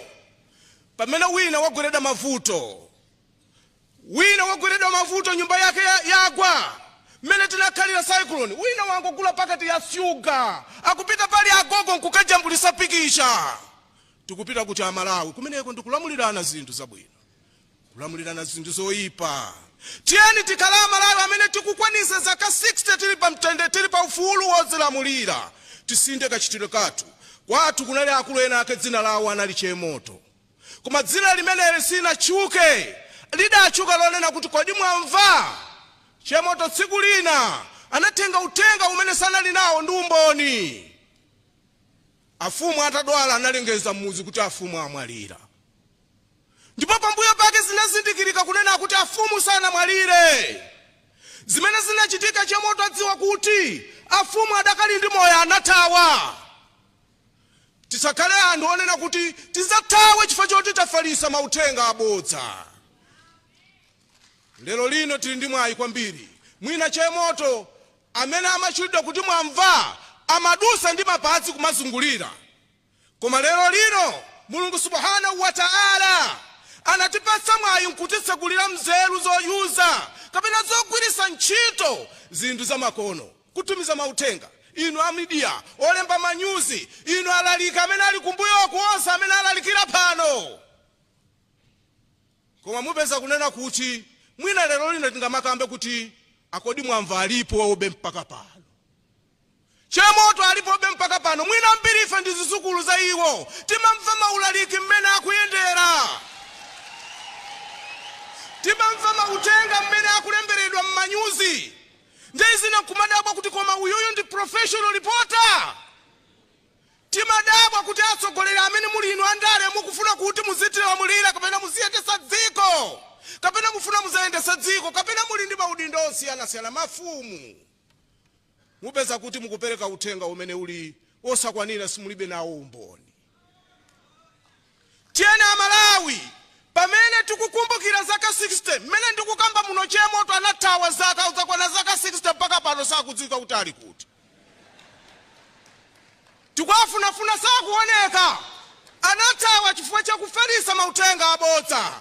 Tiyendere pamodzi mochilimika momanga Malawi. Tisayiwale utenga wathu unali pamutu onena kuti kukhala nthumwi yolalikira kapena kuyitanira ndi kulimbikitsa kuzabwino komanso kulesa zoyipa. Allah subhanahu wa ta'ala adalitse inu nonse. Allah subhanahu wa ta'ala atipase mtendere komanso mawu amene wagwire ntchito tonse amene tamvera utengawu tisinde kachidwe kathu m'madera osiyana-siyana. Wassalamu alaikum wa rahmatullahi ta'ala wa barakatuh.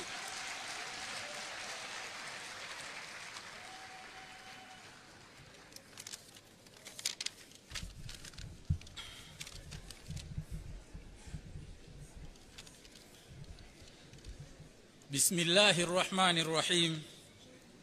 Mudzina la Mulungu wachifundo chambiri wachisoni. O Allah, tabwera pamaso panu kudzakupemphani potenga lonjezo lanu mu Qur'an 40 ndime 60 pamene mwanena kuti ud'uni astajib lakum, ndipempheni ndipo ndikuyankhani. Choncho tikukupemphani kuti mudalitse dziko lathu la Malawi lipitirire kukhala dziko la bata ndi mtendere. O Allah, pitirizani kuwapatsa kuganiza mwangwiro akuluakulu oweruza milandu m'mabwalo a milandu m'dziko lathu la Malawi kuti azitha kuweruza mosajejema ngati mmene apangira posachedwapa pokana kusintha lamulo lomwe limanena kuti kugonana amuna kapena akazi okhaokha ndi mulandu m'dziko la Malawi. O Allah, mpatseni nzeru zakuya mtsogoleri wathu Dr. Lazarus McCarthy Chakwera pamodzi ndi wachiwiri wake Dr. Michael Biswick Usi kuti athe kukwanitsa ntchito yolemetsa imene asenza yotsogolera mtundu wa Malawi mokomera Malawi na aliyense. Mtsogoleri wathu Dr. Chakwera ali ndi maganizo ambiri abwino othandiza dziko lathu la Malawi monga mfundo ija yomwe tonse tikuidziwa bwino, servant leadership. Choncho mpatseni omuthandiza abwino osati anthu adyera kapena ongofuna zawo zokha. O Allah, tikukupemphani kuti atsogoleri athu, a president, achiwiri awo, ma MP, makansala, mafumu, atsogoleri achipembedzo ndi wina aliyense amene ali ndi udindo muwagwire dzanja kuti athe kutumikira moyenera. O Allah, tichotsereni nsanje pakati pathu, tipatseni mtima woyamikira wina akachita zabwino, komanso mtima wolangiza mwaubwino zinthu zikalakwika. Titalikitseni ku nkhani za mabodza zomwe zingabweretse kugawikana pakati pathu. Tipangeni kukhala anthu ololerana, tipangeni kukhala anthu olikonda kwambiri dziko lathu komanso ndi kulolerana, kulikondetsetsa dziko lathu kuposa china chilichonse monga mitundu, zigawo zomwe tikuchokera, zipani ndi zina zotero. Ufulu umene tikuderera lerowu pali anthu amene anazipereka kuti tiupeze, ena mpaka anataya miyoyo yawo. O Allah, achitireni chifundo. Mwezi wathawu wa June tataya wachiwiri kwa mtsogoleri wa dziko lino pamodzi ndi Amalawi ena 8 pa ngozi ya ndege. O Allah, achitireni chifundo komanso pukutani misonzi yathu ndi kutipatsa kupilira. O Allah, tikukupemphani zonsezi kudzera mu dzina lanu lolemekezeka lomwe mukapemphedwa kudzera mu dzina limenelo mmayankha. Tikukupemphani kuti Ambuye Mulungu vomerani ndi kuyankha kupempha kwathu. Ambuye Mulungu chotsani pakati pathu kuti pasakhale chimoto. Amin.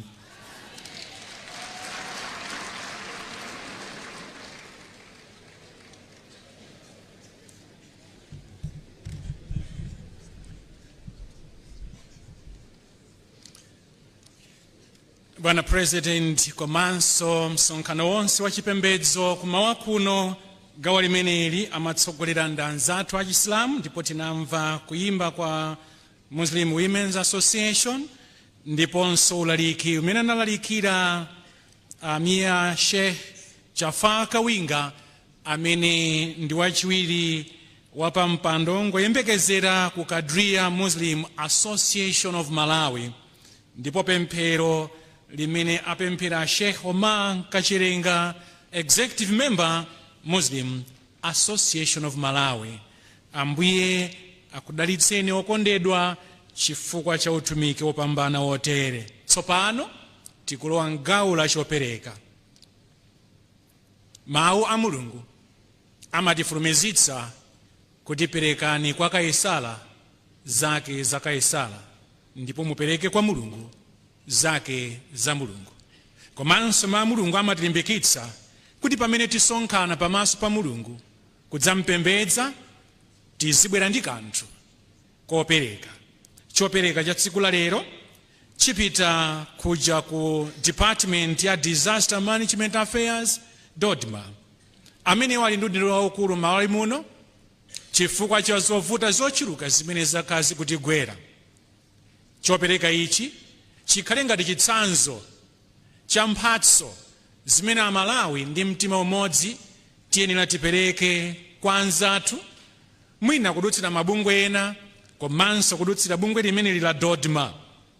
Anzathu aja anakhudzidwa ndi Cyclone Freddy kukadali zovutabe. Mukudziwanso inu anzathu kunkhotakota anakhudzidwa ndi kusefukira kwa madzi. Komanso m'Malawi muno muli njala yayikulu. Ndi ntchito ina imene anzathu a Dodma akuchita pakati pathu. This is time for offering, and today's offering will go to the Department of Disaster Management Affairs, Dodma. As we are all aware that Malawi has been hit by a number of natural disasters. You remember we had Cyclone Freddy. There are still a lot of problems that need to be alleviated. And again, in Nkhotakota we had floods. And also, Malawi is facing a lot of hunger. It is this department that is responsible for such, and therefore, I would like to invite Malawians to follow suit by supporting Dodma to reach out to our fellow Malawians across. At this time, I will request Mitengeri Mutabwera anyama atatu kuti mudzaimbe pamene tikuchita chopereka pakati patu. Inu ma-ushers amene mwapatsidwa ma-segment osiyana-siyana, please take your charge as we give.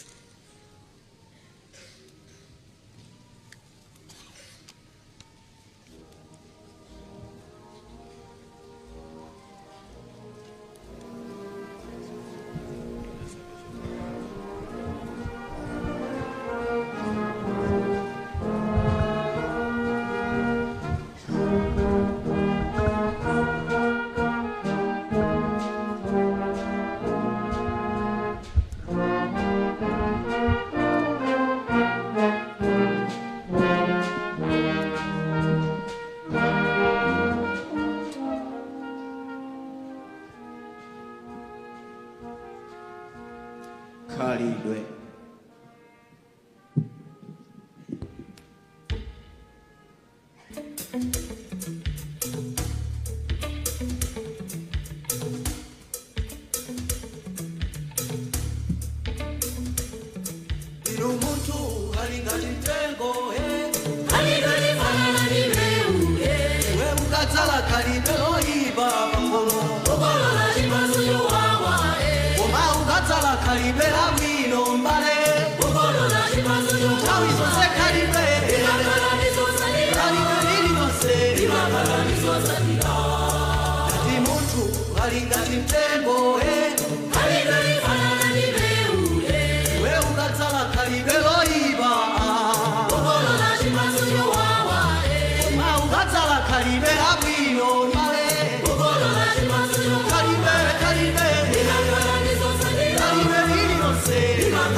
Uliokota inayo kwa mkarango ziwalira limodzi siyambana mkalango ngati nyenyezi zosiyana kutambo ziwalira limodzi mogwirizana kuli zowala kwambiri zina pang'ono kalidwe lililonse ena lero akusangalala kuyamba kwadasamalacha ali mu mfumu wakumwamba pa dziko lisada unonge ena palatsoka lobwira gwero wakada wanungacha kondola wakunongoneza dzikuli adasongoneza ngomkera ndikwadakula ichofoira chimodzi chokha kuntchito adasokocha kufufuza chitavulacha bizinesi idachakachika gwero lakada wanungacha olobanja lidakanika kulephera kulongosola ndipo awo wanthu akuthawa mbusautsa chomalibe mcha kumomweso kulibe malo waliyeseye mwalibecha paliponse pomwe tiyenda tikhala tiyenera kusamalacha khalidwe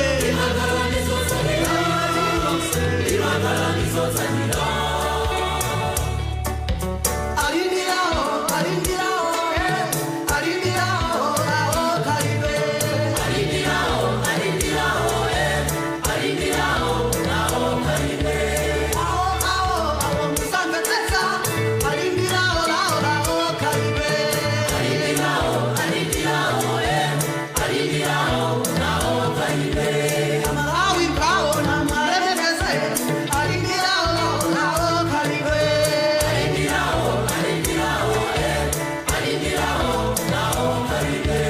azungu ndife kuloni kosiyana acha alindirawo lawo khalidwe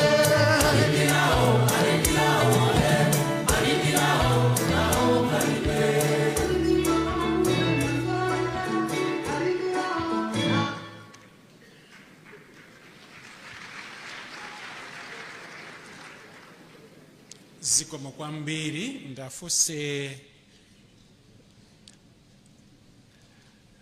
Apostle Samuel Vinkumbo Ministries Network of Malawi kuti adzapemphere kuyamika Mulungu chifukwa cha zimene tapereka.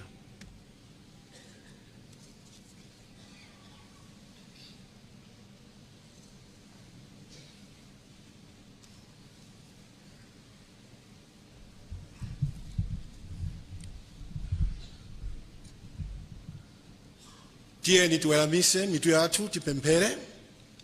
Atate tikukuyamikeni ndikukukwezani chifukwa inu ndiye muli pamwamba pa zonse na malenga wolenga dziko lakumwamba ndi lapansi ndi anthu okhala mdzikomo. Ambuye chimene tikukukwezani ndikuyamikani chifukwa chikhalidwe chanu ndikupereka. Munapereka Yesu amene anabwera pa dziko lapansi tonse tinadalitsidwa kudzera mwa Yesu. Komanso timakumbukira anthu aja tinapemphera kuti funa usogoleri wokhala ndi kuopa inu ndi mtendere mdziko lathu munatiyankha. Taona ndi tsiku la lero tili nawo ngakhale namondo angabwere koma Ambuye timadziwa kuti mzimu wanu umatukula ndithu mbendera ya chipambano. Ambuye m'mawu anu manena kuti amene amapereka amadalitsidwa. Tayang'anani ananu amene ali pano amene apereka chifuna tigwizani mawu anu amene manena kuti wopereka amadalitsidwa. Choncho ndifuna ndilengeze mdaliso pa wina aliyense amene achosa matumba mwawo napereka kuzikakwira ntchito yanu ya anthu ena amene akuzunzika ali madera ena. Lemekezekani ndi kukwezeka kuti mwamva pemphero ili ndipo mwayankha.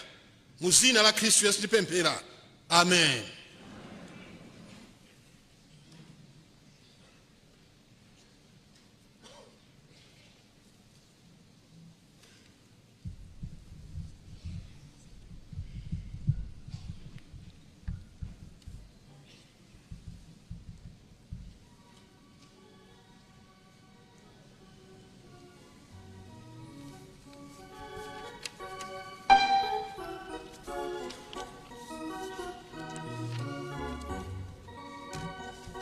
Bwana President komanso mpingo wonse osonkhana pompano tsopano tikufika kumapeto kwa gawo la chipembedzo kummawa kuno, ndipo tsopano tifuna tipatsani chizindikiro cha mtendere pakati pathu, ndipo tichita motere. Adzayamba amene akutsogolera chipembedzo kuno kupatsana chizindikiro cha mtendere, mafuno abwino, kenaka iwo adzatsika ndi kukapereka chizindikiro cha mtendere kwa olemekezeka Bwana President a dziko lino komanso a First Lady komanso a Vice President. Iwowa akadzabwerera kuno, a President adzalitsogoleranso kupitirapo kupereka chizindikiro cha mtendere ndi mafuno abwino, ndipo tonse tidzafunirana zabwino kummawa uno. In this segment, it is a time that we shall give a sign of peace to each other, and the officiating clergy will lead us. We'll go down to give the sign of peace to the State President and to the First Lady and also to the Vice President. Thereafter, the President will lead us to do the same, and the whole congregation will give a sign of peace to each other.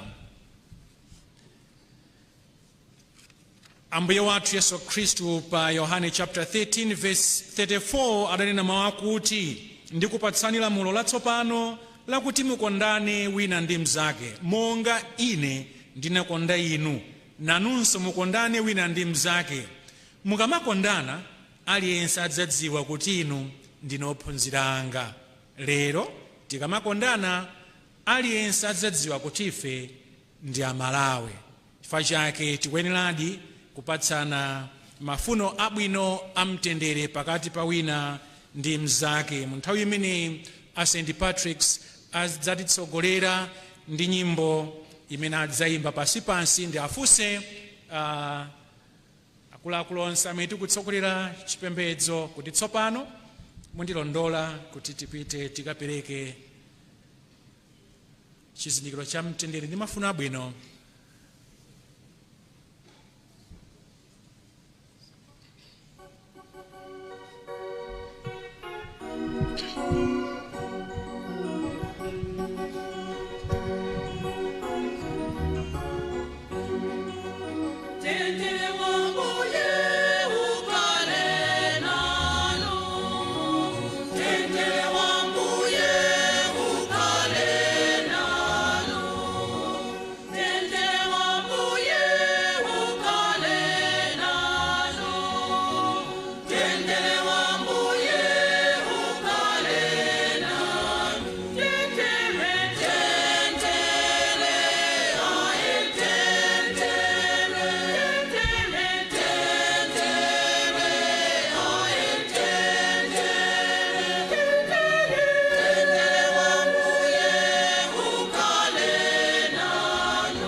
Tsopano tipemphe kuti tifunane mafuno abwino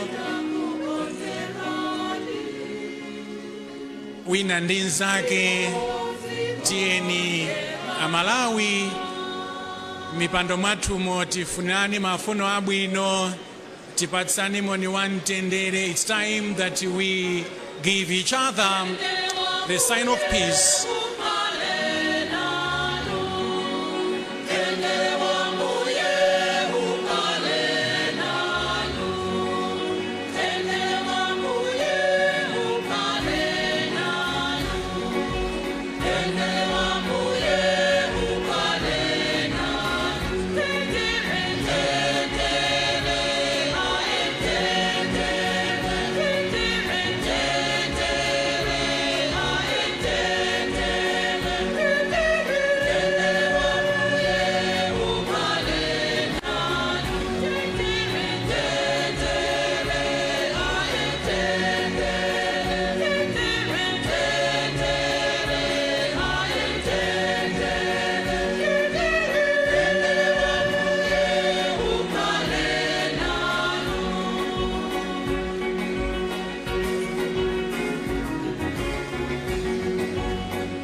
Zikomo kwambiri anzathu a St. Patrick Catholic Choir 1 chifukwa chotithandiza kutitsogolera kuti zimene timapanga zipereke tanthauzo lenileni. Komanso tithokoze Bwana President a dziko lino la Malawi chifukwa chotitsogolera kufunirana mafuno abwino amtendere amene tonse tapanga. Ndikukhulupirira kuti ena onse amene akutionera ndi kutimvera Malawi onse kunjako tachita chimodzimodzi kufunirana mafuno abwino amtendere. Bwana State President, tsopano tikupita ku gawo lomalizira. Your Excellency and all people here present, we are now going to the very last segment of our service of worship, and we will finish in this way. We shall all stand and sing hymn number 19, To God Be the Glory. While still standing, we will also have the Lord's Prayer and benediction that will be offered by the Bishop Tambala So once we stand, we will not sit up until we all receive the benediction. Timatero kuti gawo lomalizirali tima ndi kuimba nyimbo number 19 imene ikupezeka pa page number 6 ndi 7 kwa iwo amene ali ndi maprogramuwa, ndipo tikadzamaliza tili choima momwemo a bishop His Grace Archbishop Desmond George Tambala, President Episcopal Conference of Malawi, adzatitsogolera natidalitsa, ndipo pamenepo padzakhala kumaliza kwa chipembedzo chathu.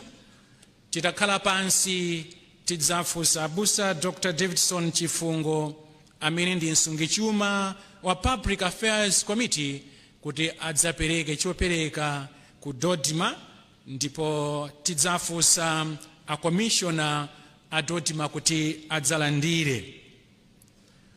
Tikadzamaliza mwachidule tidzakhala ndi mawu amene adzalankhulidwe ndi iwo amene analapa mpando oyendetsa mwambo umenewu kuti adzadzutse a president nadzatilankhula tonse. Mmenemu ndi mmene titi tiyendere. Therefore, let me humbly request you, Your Excellency, and the entire congregation to stand as we sing together hymn number 19.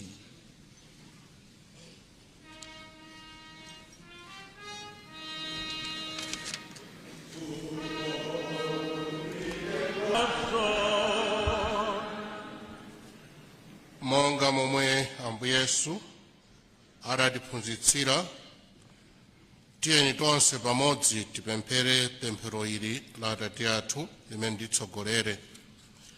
Atate athu muli mmwamba, dzina lanu liyeretsedwe, ufumu wanu udze, kufuna kwanu kuchitidwe monga kumwamba choncho pansi pano. Mutipatse ife lero chakudya chathu cha lero. Mutikhululukire ife zochimwa zathu monga ifenso tikhululukira adani athu. Musatisiye ife mchinyengo, koma mutipulumutse ife kwa zoyipa. Amen. Mulungu wamphamvu zonse mutidalitse, mutsitse madalitso anu pa ife, mutiwongolere, mutilumikize pamodzi tikhale amodzi ngati fuko limodzi, ngati abale. Mutsitse madalitso anu pa ife ndi kutiteteza ku zoopsa zonse. Mudalitse onse amene kutitsogolera mdziko lino, a president ndi nduna zawo, ndi ife tonse amene timamanga dziko lino mwa njira zosiyanasiyana. Mutidalitse. Mudalitsenso onse amene ali osowa, onse ovutika. Akudalitseni Mulungu wamphamvu zonse, Atate ndi Mwana ndi Mzimu Woyera. Amen.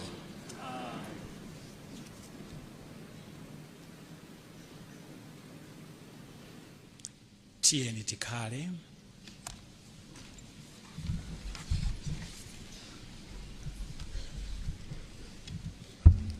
Your Excellency, now let me invite Reverend Dr. Davidson Chifungo, the Treasurer, Public Affairs Committee, to hand over the offering to the Commissioner of the Department of Disaster Management Affairs, Dodima.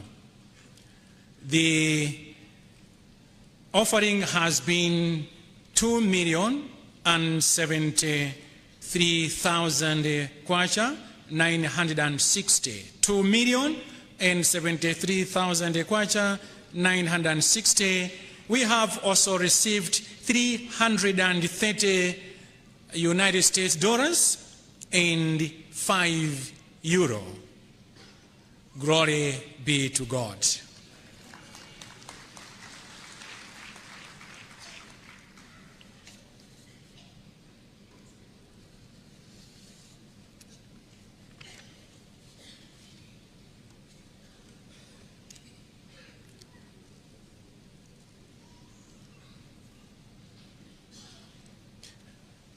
Your Excellency, the President of the Republic of Malawi,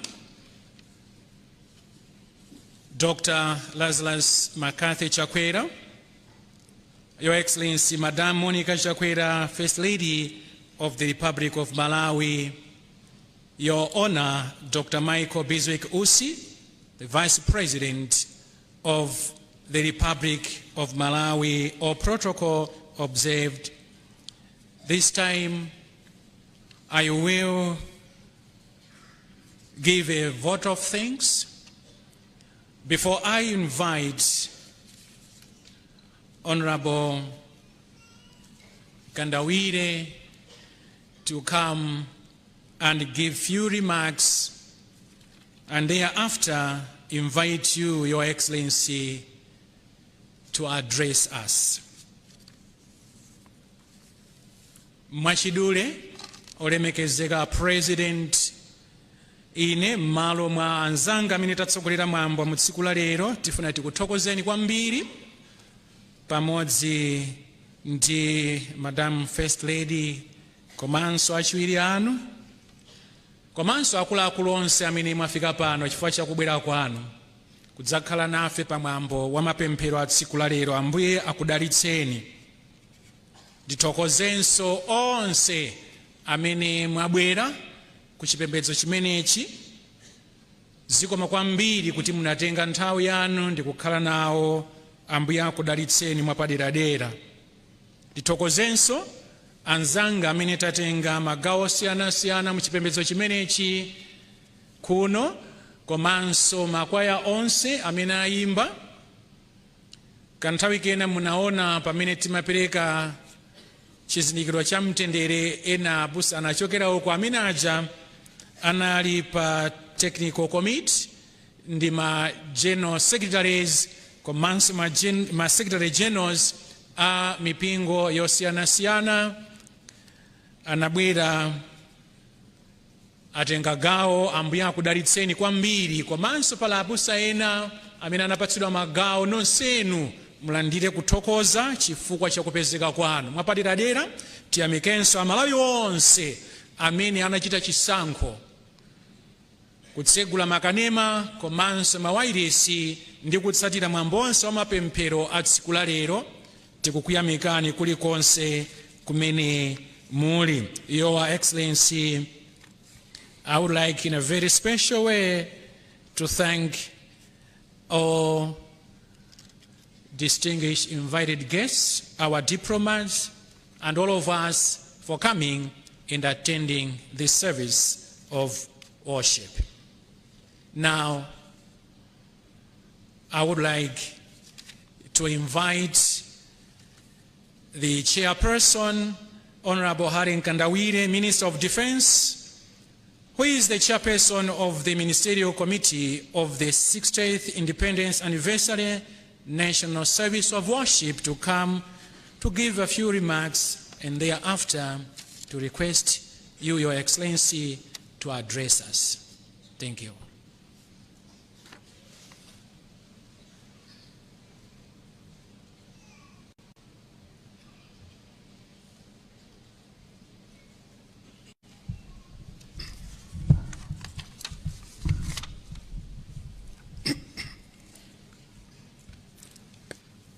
Your Excellency, Dr. Lazarus McCarthy Chakwera, President of the Republic of Malawi. Your Excellency, Madam Monica Chakwera, our First Lady of the Republic of Malawi. Your Honor, the Vice President of the Republic of Malawi, Right Honorable Dr. Michael Biswick Usi. Honorable Rezini Mzikamanda, Chief Justice, and all justice, all cabinet ministers and deputy ministers here present, our paramount chiefs coming from the north up to the south,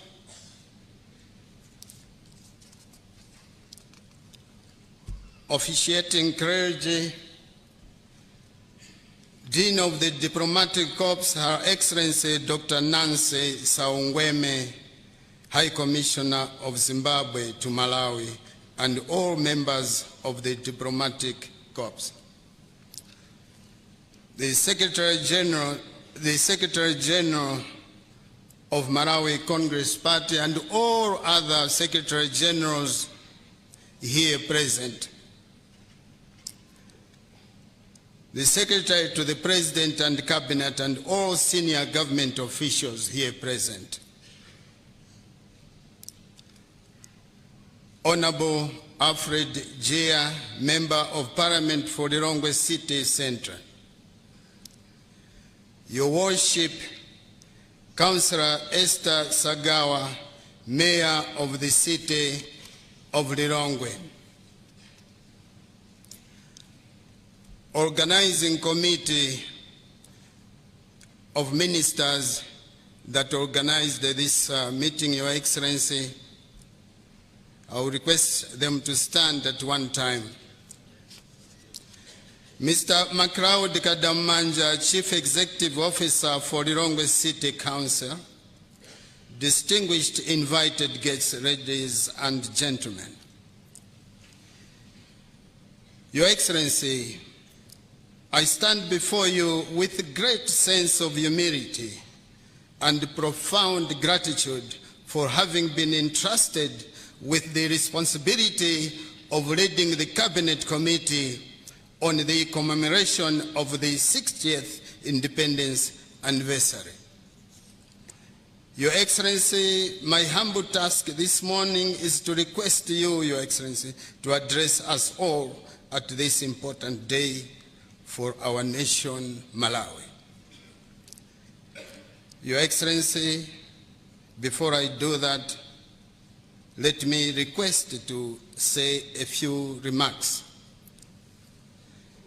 At the onset, I would like to extend my profound appreciation to you, Your Excellency, for your support to the Cabinet Committee on the 60th Independence Anniversary.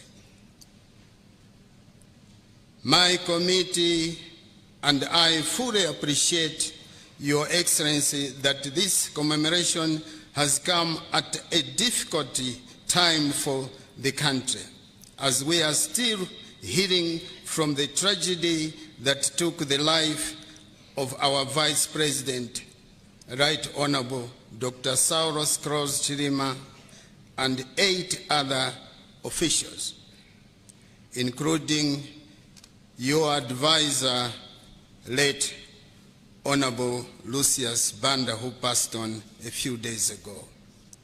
May their souls rest in peace. As a committee responsible for this year's commemoration, we fully appreciate your guidance, Your Excellency.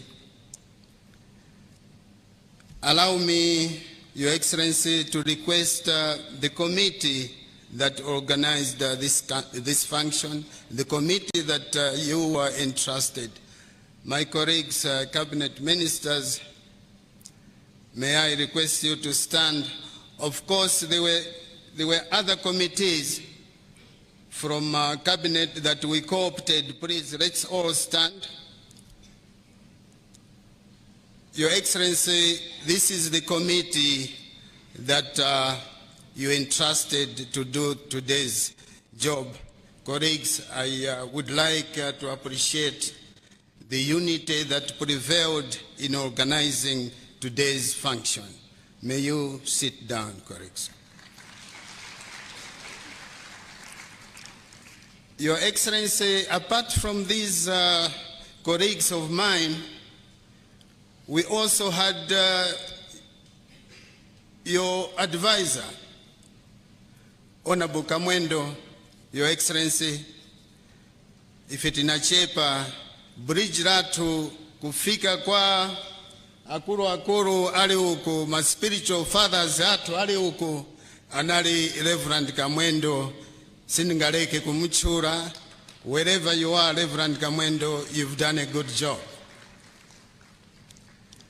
Komanso ku office yanu, Your Excellency, ku OPC, kwa Madam Zamba asekretari anu anatipasa mnyamata omwe ndi PS wanga ku Ministry of Defense.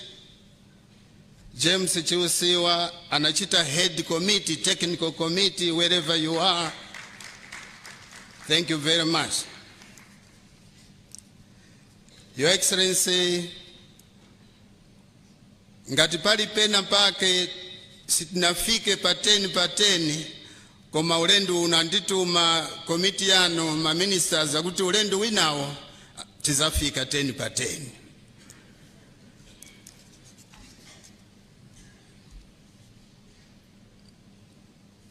Your Excellency, zonse zomwe tachita pano was through your guidance. A committee akukuthokozani kwambiri. Ndinene pano kumutundu wa Malawi kuti in line with the theme tili nayo hii, munandiuza kuti muchita invite chipani china chilichonse, and we did that, Your Excellency.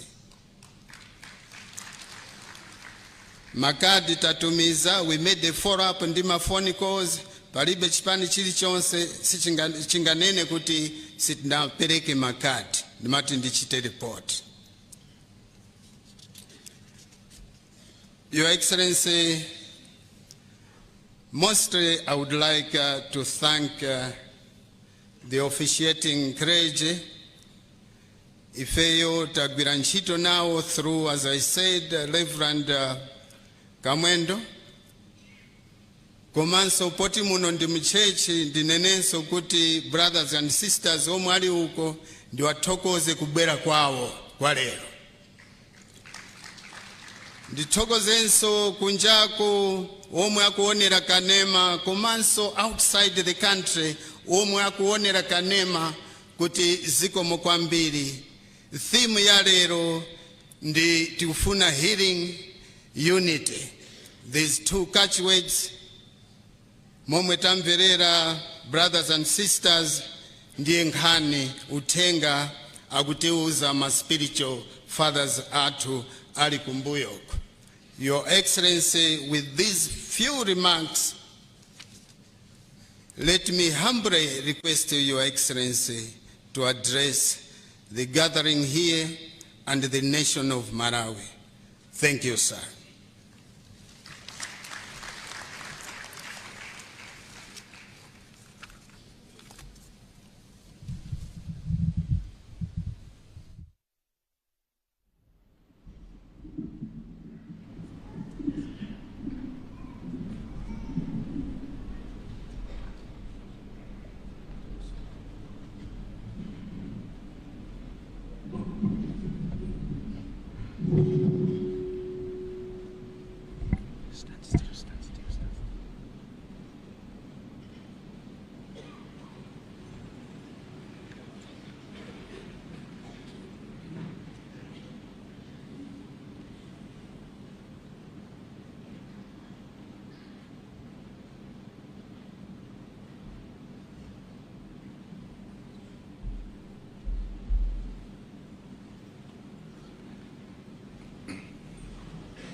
Your Excellency, Madam Monica Chakwera, First Lady of the Republic of Malawi,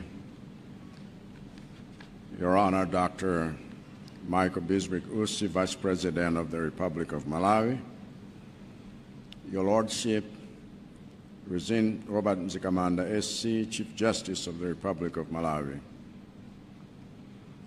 Honorable Harry Mkandawile, Minister of Defense and Chairperson of the Ministerial Committee of the 60th Independence Anniversary National Service of Worship, all the members of the Ministerial Committee of the 60th Independence Anniversary National Service of Worship, all the cabinet ministers here present, Mr. James Chusiwa, Secretary for Defense and Chairperson of the Technical Committee of the 60th Independence Anniversary National Service of Worship, the Reverend Vasco Kachipapa, Conductor of Worship, Reverend Brian Kamwendo, Presidential Advisor on Religious Affairs, the officiating clergy, and all the religious leaders here present.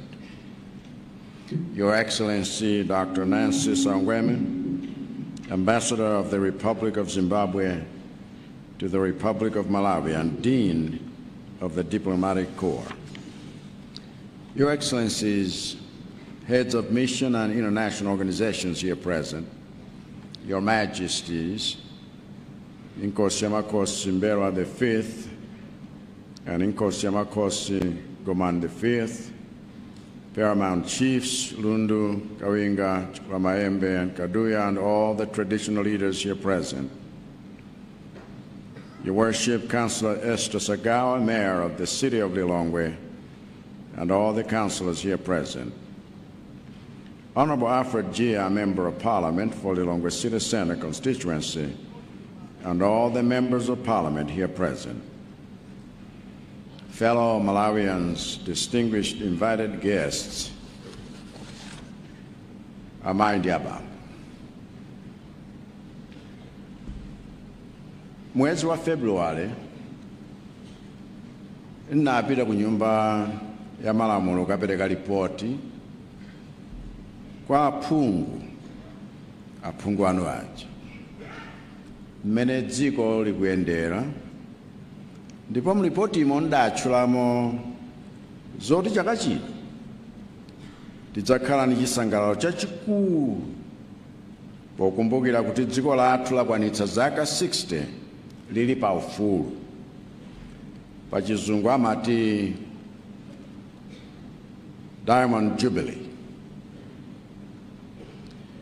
Ndipo ntangonena zimenezi tinayambiratu kukambirana za mmene chisangalalocho chidzayendere, chifukwa mapulani adali woti tidzasonkhane ku Bingu National Stadium, komanso President wa dziko lina amene tinkamfuna adzakhale mlendo wathu wapadera tsiku limeneli tinamuyitana kale ndipo anali atavomera kale. Koma lero mapulani onsewo tidakhansula chifukwa nzachidziwikire kuti mapulani omwe dayika mu nthawi yakusadziwayo sangagwire ntchito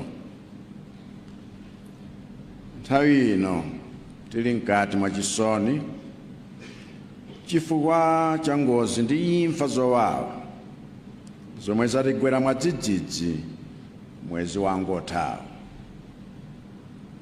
Komabe umu ni mmene moyo umakhalira, chifukwa olo tidapanga mapulani a mtundu wanji zomwe akoza chauta mawa sitizidziwa, komanso mphamvu yomwe Mulungu ali nayo yosintha nyengo za miyoyo yathu ndi mphamvu yoopsa kwambiri, ndipo ndi yomwe yoti ikatifikira timangofunika kudzichepetsa maso pake. N'chifukwa chake lero tinaona chanzeru kuti tidzichepetse pamaso pa Mulungu amene wationetsa kuti ndiye mwini miyoyo yathu, kuti ndiye mwini dziko lathu, kuti ndiye mwini nthawi. Ndiye ine mali nkuthokozeni inu nonse amene mwatenga nawo gawo pa mapemphero amene alero, komanso ine atsogoleri a mipingo ndi zipembedzo potithandiza kudzikhuthula pamaso pa Yehova zomwe zachitika mdziko muno mwezi wa Juni nzinthu zoyimitsa mitu kwambiri. ndipo mpake kuti dzanali a Secretary General wa chipani cha UTM wolemekezeka Patricia Kaliati ananena kuti Juni ameneyi kukanakhala kotheka ikanakonda kuti Mulungu amfufute pa kalendala ya chaka chino, chifukwa udzakhala mwezi wopweteka kwambiri mu mbiri ya dziko lino mpaka kalekale.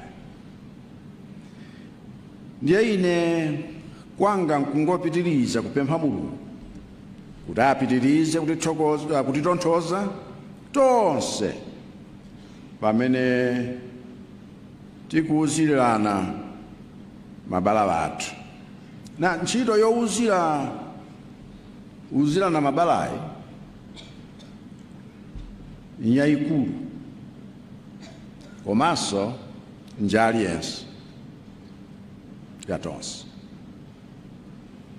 Ntchito yowuzirira mabala awa njayino atsogoleri azipembedzo, chifukwa popanda mauthenga wanu achiyembekezo ndi mapemphero omulirira Mulungu tikhoza kusokera ndi kuyamba kumunyozanso Mulungu yemweyo amene ali mtonthozi wathu. Ntchito yowuzirira mabala amenewa ife amboma, chifukwa mipando yomwe anatipatsa a Malawi anatipatsa kuti tiwatumikire pochepetsa zowawa zawo, osati kuti tiwalamulire pochita zinthu mowasungira zifukwa.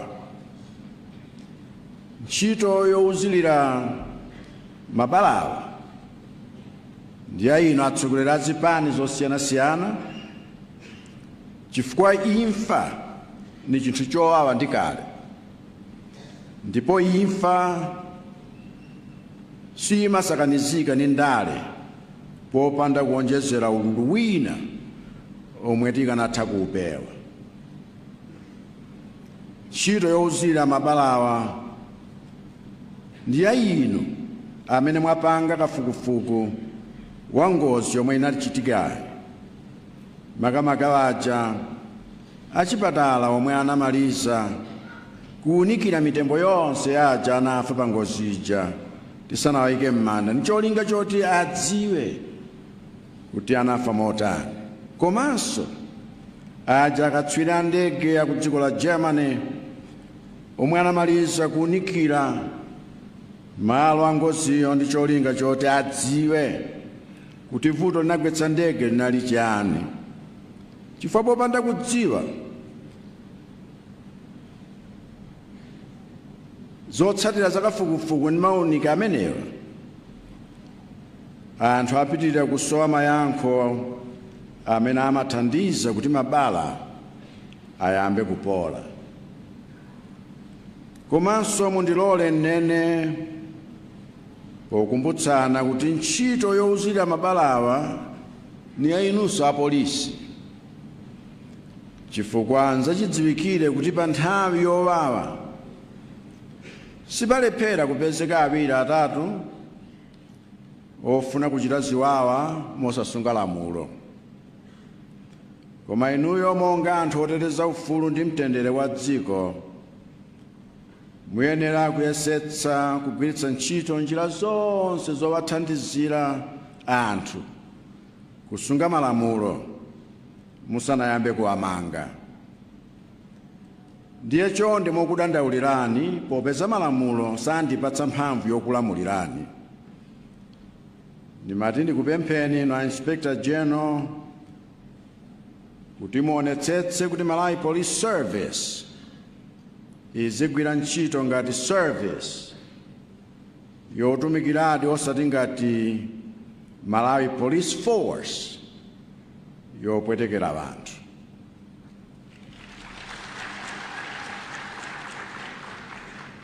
Koma kwakukulu ntchito yowuzirira mabalawa ndiye ife zika zonse, chifukwa ndife amodzi komanso ululu wa imfa ndi ululu wosathawika ni munthu wina aliyense. Ndiye tiyenera kumakumbukira kuti amene wamtonthoza lero adzakutonthoza mawa, chifukwa imfayi ndi moto omwe umapita kumene kwatsala tchire.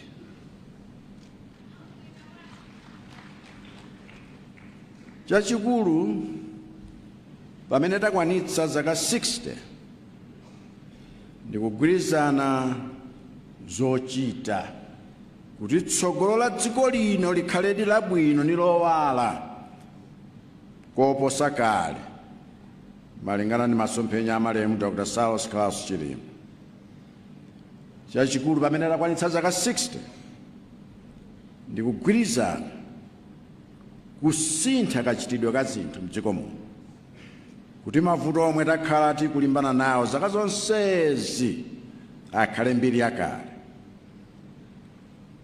Chachikulu pamene takwanitsa zaka 60 ndikuvomereza mbali zomwe sitinachite bwino tizivomere, komanso tidzipereke mwatsopano ku ntchito yokonza mosemo, poonetsetsa kuti tatengerapo phunziro pa zinthu zowawa zomwe tadutsamo.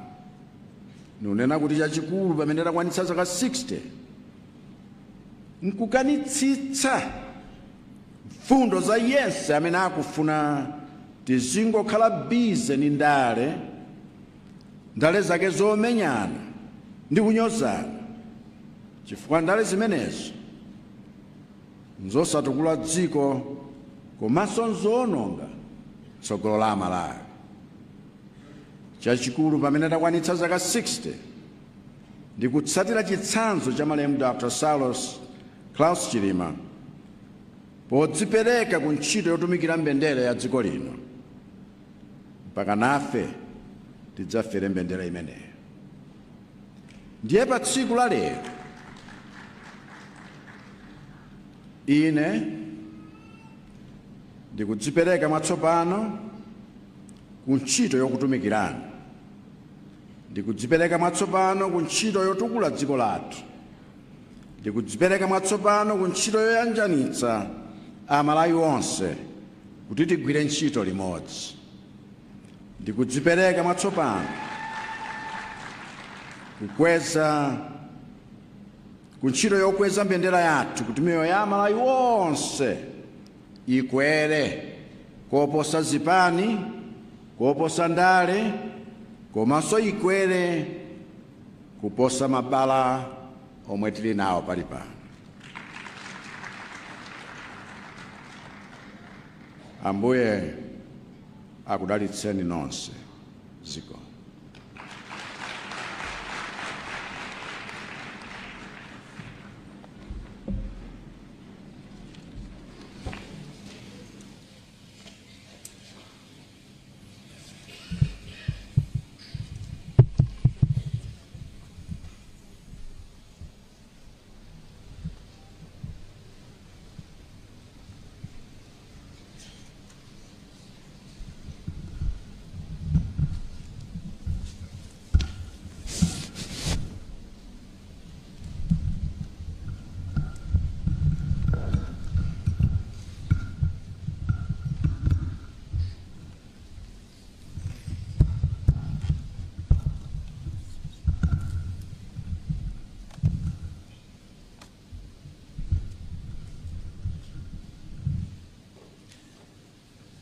National anthem.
nyimbo ya mtundu wathu kumalizanso tu mwambo wa mapemphero omwetu unakonzedwa pokumbukiratu kuti dziko la Malawi latha zaka 60 lili pa ufulu odzilamulira. Ndi mwambo umene tu president wa dziko lino Dr. Lazarus Makafa Chakwera amatsogolera inde pambali pa atsogolera mipingo yosiyanasiyana mdziko muno. Mwambo utu amene amatsogolera ndi Reverend Vasco Kachepapa amene tu ali nkati mwalankhula pano, ndipo president wa dziko lino henelse akhale akutuluka mu holo imeneyi. Ndipo tu wachiwiri kwa mtsogoleri wa dziko lino Dr. Michael Basic Usi iwo atuluka kale kachikambira president kuti atsanzikana nawonso kunja kwa holo imeneyi. Mwambo wa chaka chino unachitika ndithu mosiyana kwambiri ndi zaka zonse. Mwambo wa chaka chino unachitika mosiyana zaka zonse. Zanga Isaac Jali ukusiyana mota limene kukupa ithunzi kwa anthu peneso ti nyengo imene timoti tikumbukiranso abaleso amene atisiyana posiyedwa apa. Zona dinzanga mayeso monga momwe wafotokozera kuti mwambowu ndi osiyana kwambiri ndi mmene zimakhalira nthawi zonse kuti kumakhala kwenikweni chisangalalo koma chaka chinocho ayi ndi mwambo woti unakonzedwa pongofuna kumkweza Mulungu chifukwa zimene dziko lino ladutsamo mwezi wapitawo zongoonetsa mphamvu ya Mulungu. A president afotokoza apa kuti tinali nawo mapulani abwino, mapulani amene a president Dr. Lazarus Chakwera adakafotokozera nyumba ya malamulo kuti pachikondwerero chokondwerera kuti dziko la Malawi lakwanitsa zaka 60 lili pa ufulu odzilamulira tikhala ndi function yayikulu kwambiri ku Bingu National Stadium yokondwerera, koma awo anali mapulani chabe au munthu ifeyo ngati anthu, koma Mulungu anali ndi njira zake, njira zina. Ndiye ndi chifukwa chake a president omwewa anaona kuti ayi kusakhale magule kapena mwina anthu aonereka mpira kanja za celebrations mmene zimakhalira zaka zonse, koma chaka chino tiyeni mwapadera tingonkweza Mulungu chifukwa wationetsa kuti iye ndi Mulungudi, ali ndi njira zake mmene amapangira zinthu mosiyana ndi mapulani akuthupi au munthu. Mtenga usiyana semene atumiki a Mulungu anabwera nawo mmenemo ungofulosa bwanji mwachidule kwambiri zangazi chali. Mwachidule kwambiri uthenga olimbikitsa mgwirizano umodzi, mgwirizano umodzi komanso kukhala anthu opirira chifukwa amanena atsogolera mipingo mmene mukuti Mulungu amafuna munthu opirira kwambiri. Andikupirira kumene Mulungu amakufuna osati pa nthawi ya zabwino zokhazo.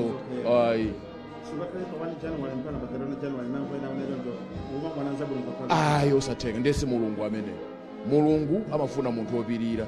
Akakupasa zabwino zija kondwera muyamike, akakupasanso zopweteka ngati nyengo zimene dziko la Malawi likudutsamo kupirira kugwirizana basi ndikuyangananso kwa yeye mweyo kuti